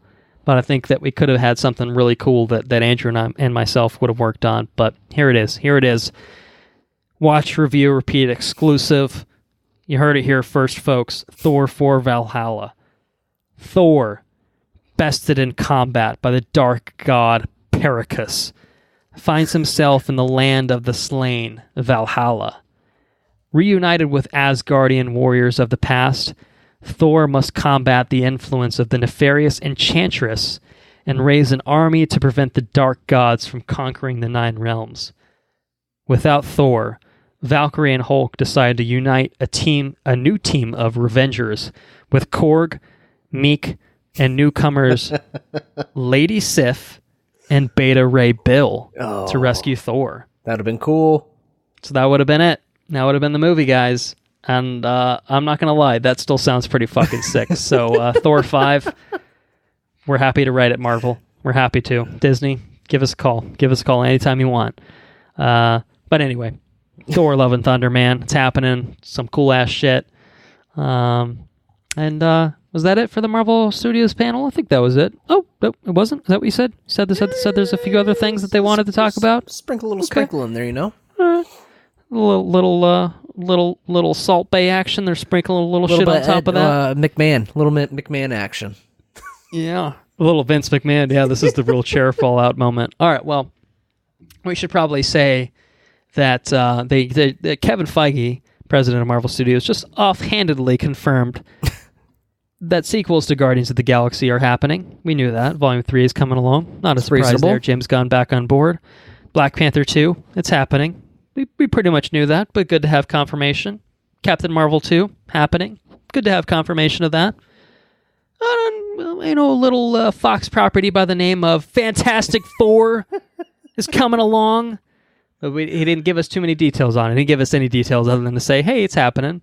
And they didn't even have time to talk about mutants joining the Marvel Cinematic Universe because we're getting some X-Men in the pipeline. Who knows when? Sometime down the line. News, yeah. That Fox Disney deal just closed. So they got to have some time to integrate them in the right way. And Marvel Studios is going to do it right. I have a feeling about it. But they couldn't help themselves. They had one more exciting announcement to make, something that maybe isn't going to happen for a few years' time, but I don't think anyone saw this coming. I don't think anyone was ready for this shit. 2-time Academy Award winner Mahershala Ali joining the Marvel Cinematic Universe and he's gonna play the fucking vampire hunter Blade. That's ridiculous. That is some badass shit right there. And also a yay on the logo treatment as a side note. That's true. Yeah. Very yes. Whoa, where did this come from, man? How does it fit? How does it fit with what they're doing? So, Feige said that what they talked about at Comic-Con was all of Phase 4. So we're not getting an Avengers movie in Phase 4. Everything we got is Phase 4. Okay. Blade is Phase 5. Oh, shit. It's going And the somewhere thing dark. is, what they talked about, and it's crazy because they talked about 10 projects, only covers 2 years worth of time. Everything they talked about is through 2021. So it's basically just over 2 years. Like, the next 2.5 years is all we know about. Right. So there's a lot that they have on their plates. I mean, the fact that they didn't actually talk in any sort of depth about a Black Panther sequel is insane. Like, we made so much money. Yeah, we'll talk. Took the country by storm, took the world by storm, you know what I mean? So it's just like, obviously we're getting a Black Panther 2, but like, that's on the back burner for Marvel. Like, they've got so much shit going on that like, we'll put Black Panther on the back burner. Doctor Doom's coming, dude. Doctor Doom's coming. Doctor Doom's fucking almost certainly vampires coming, man. Doctor Doom's. Oh man, Just a matter of time. Just a matter of time. But Phase man, 5 and 6 are going to be nuts. Oh my goodness. Yeah. Man, it's fucking nuts. So what happened with Mahershala Ali is that this man, who, of course, was Cottonmouth in Luke Cage, so we should probably say rest in peace, Marvel Netflix. You're already dead, but you are fucking dead.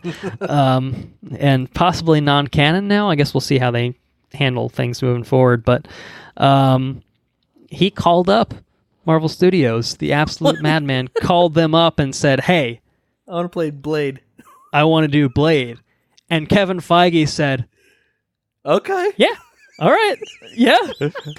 And that's how this fucking project came into fruition. I mean, they didn't announce any writer-director. Like, it was pretty much just the man saying, I want to do this. And Kevin Feige, who is an incredibly intelligent person and just recognizes, is just like, you know what? We didn't have Blade in the cards, but when Mahershala Ali calls you up and says, I want to play Blade, you make a fucking Blade movie. Like, you know, like, yeah, of course you do. You're just like, yeah, well, we'll shuffle things around for you. Sure. Like, that's ridiculous. And that's the correct move. Fucking, it's, I don't know, it's wild, man. It's so cool. What a time to be alive. So Marvel fucking crushed it at Comic-Con, man. And all in all, I know we've been going for a while. I apologize for doing it again, but we're gonna do there was a lot of stuff to talk about. There was, I gotta say, I mean, this was infinitely a more exciting Comic-Con than what we had last year. Not that last year was bad, but like I said, this was some next level shit that happened. Well, Marvel came up. I mean, they showed up. We could have done a fucking 2-hour episode on Marvel Studios panel alone. We just about did. We probably just about did. Well, you know. I can neither confirm nor deny, but hell yeah, man. I'm riding on cloud 9 after this Comic-Con, man. I think not just the Marvel stuff, all the stuff we saw from HBO, Netflix with The Witcher. There's some really, really cool stuff that's in the pipeline. Top Gun, Maverick, yeah. Expanse coming to Amazon. All of it. There's a lot of stuff and a lot of really, really great stuff. And so, bucket list. Maybe one day we'll make it out to San Diego and see these things in person and sleep on some concrete floors to get into Hall H and stuff. However that works over there, I don't know. But I don't know. Bucket list. If I had to wait all day for this Marvel panel, honestly, I probably would not have regretted my decision in the long run. But they got some at good the same merch. time, Got them some good merch there. The best. So much money. I would lose so much money at Comic-Con. So not only is it on the bucket list, it's only on the bucket list when I have enough money to afford it and That's get a away wise with decision. it. That's true. So it's many years away, but it'll be like Phase 7. Phase 7 of the Marvel Cinematic Universe is when we're going to roll up to San Diego Comic-Con. Ballers with passes around our necks, so we don't have to wait in line. And we'll talk to Kevin and say, hey, we know you made 7 Thor films, but Thor 8 could be Thor 8 Valhalla. So, look, we can update the logo. It's fine. I know it doesn't work as well as Thor 4 Valhalla, but Thor 14 Valhalla. It'll work. Whatever. So there you have it, folks. San Diego Comic-Con 2019.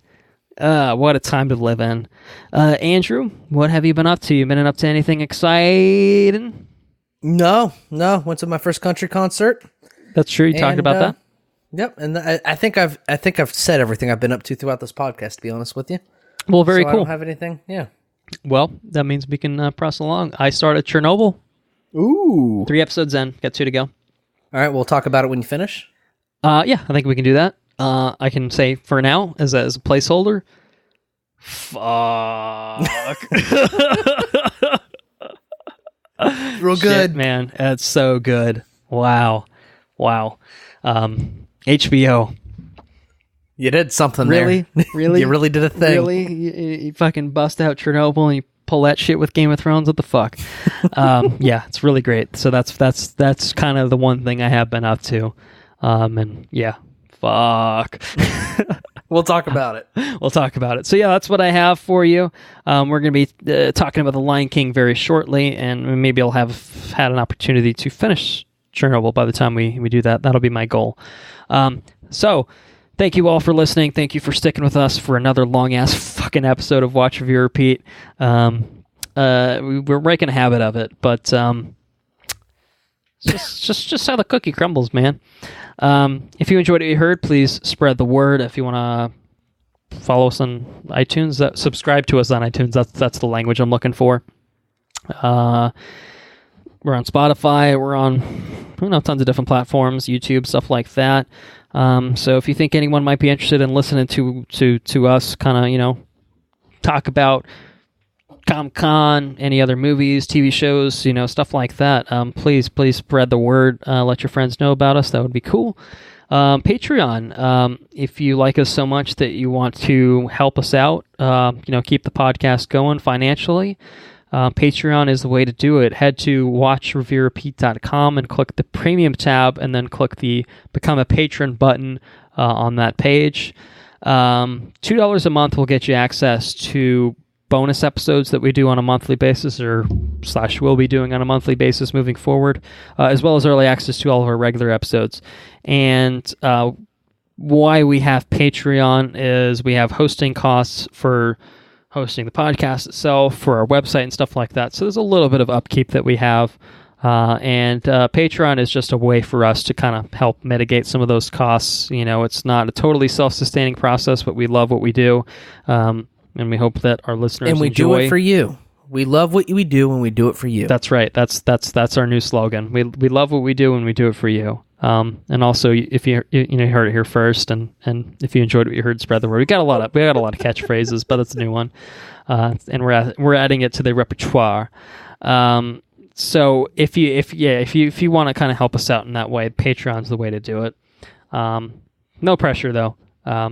But if we can tempt you, we can tell you that we're doing a bonus episode on the early days of Studio Ghibli coming up in early August. We're targeting to have that out on August 1st. If not, it'll be within a couple days of that for sure. And we're going to be covering 5 films from Studio Ghibli. Really excited. A really cool Japanese animated film studio. A lot of great work that they've put out over the years, and to revisit kind of the early days is going to be exciting. For me, it's the first time watching a lot of these movies. For Andrew, it's not. So that'll be an interesting discussion you won't want to miss out on. And if you want to be the first to hear it on a timed exclusive basis, Patreon's the way to go. So just putting it out there. Website, as I mentioned, is watchreviewrepeat.com. It's a one-stop shop for everything you need for our podcast. You can follow us on Twitter at WRRPod. You can like us on Facebook just by searching for Watch Review Repeat. If you have any questions, comments, or suggestions about anything, I brought up my dad's reaction to Top Gun Maverick, and, you don't have to be related to me. You can still email us. It's totally fine. We'll talk about you. We'll mention you on air. It's fine. watchreviewrepeat@gmail.com is the best way to get in contact with us. You can tweet at us or whatever too. It's cool. We're all looking at it. So if you have any questions, comments, or suggestions, please feel free. Intro and outro track is Mechanolith by Kevin MacLeod, licensed under the Creative Commons by Attribution 3.0 license. Our next episode will definitely be on The Lion King. Our intention is to record that within a few days of recording this one. Yeah, it'll be interesting to get into that one. Obviously, the reviews have been lukewarm, to put it mildly. I have seen it. Andrew is seeing it very shortly, and we'll talk about it. I'm curious to see where we stand on it overall. So, is Johnny V gonna live up to the original Lion King cartoon? I don't know. You'll just have to stay tuned to the next episode of Watch, Review, Repeat. Andrew, take us out. Take care now. Bye-bye then. Laters on the Menjay.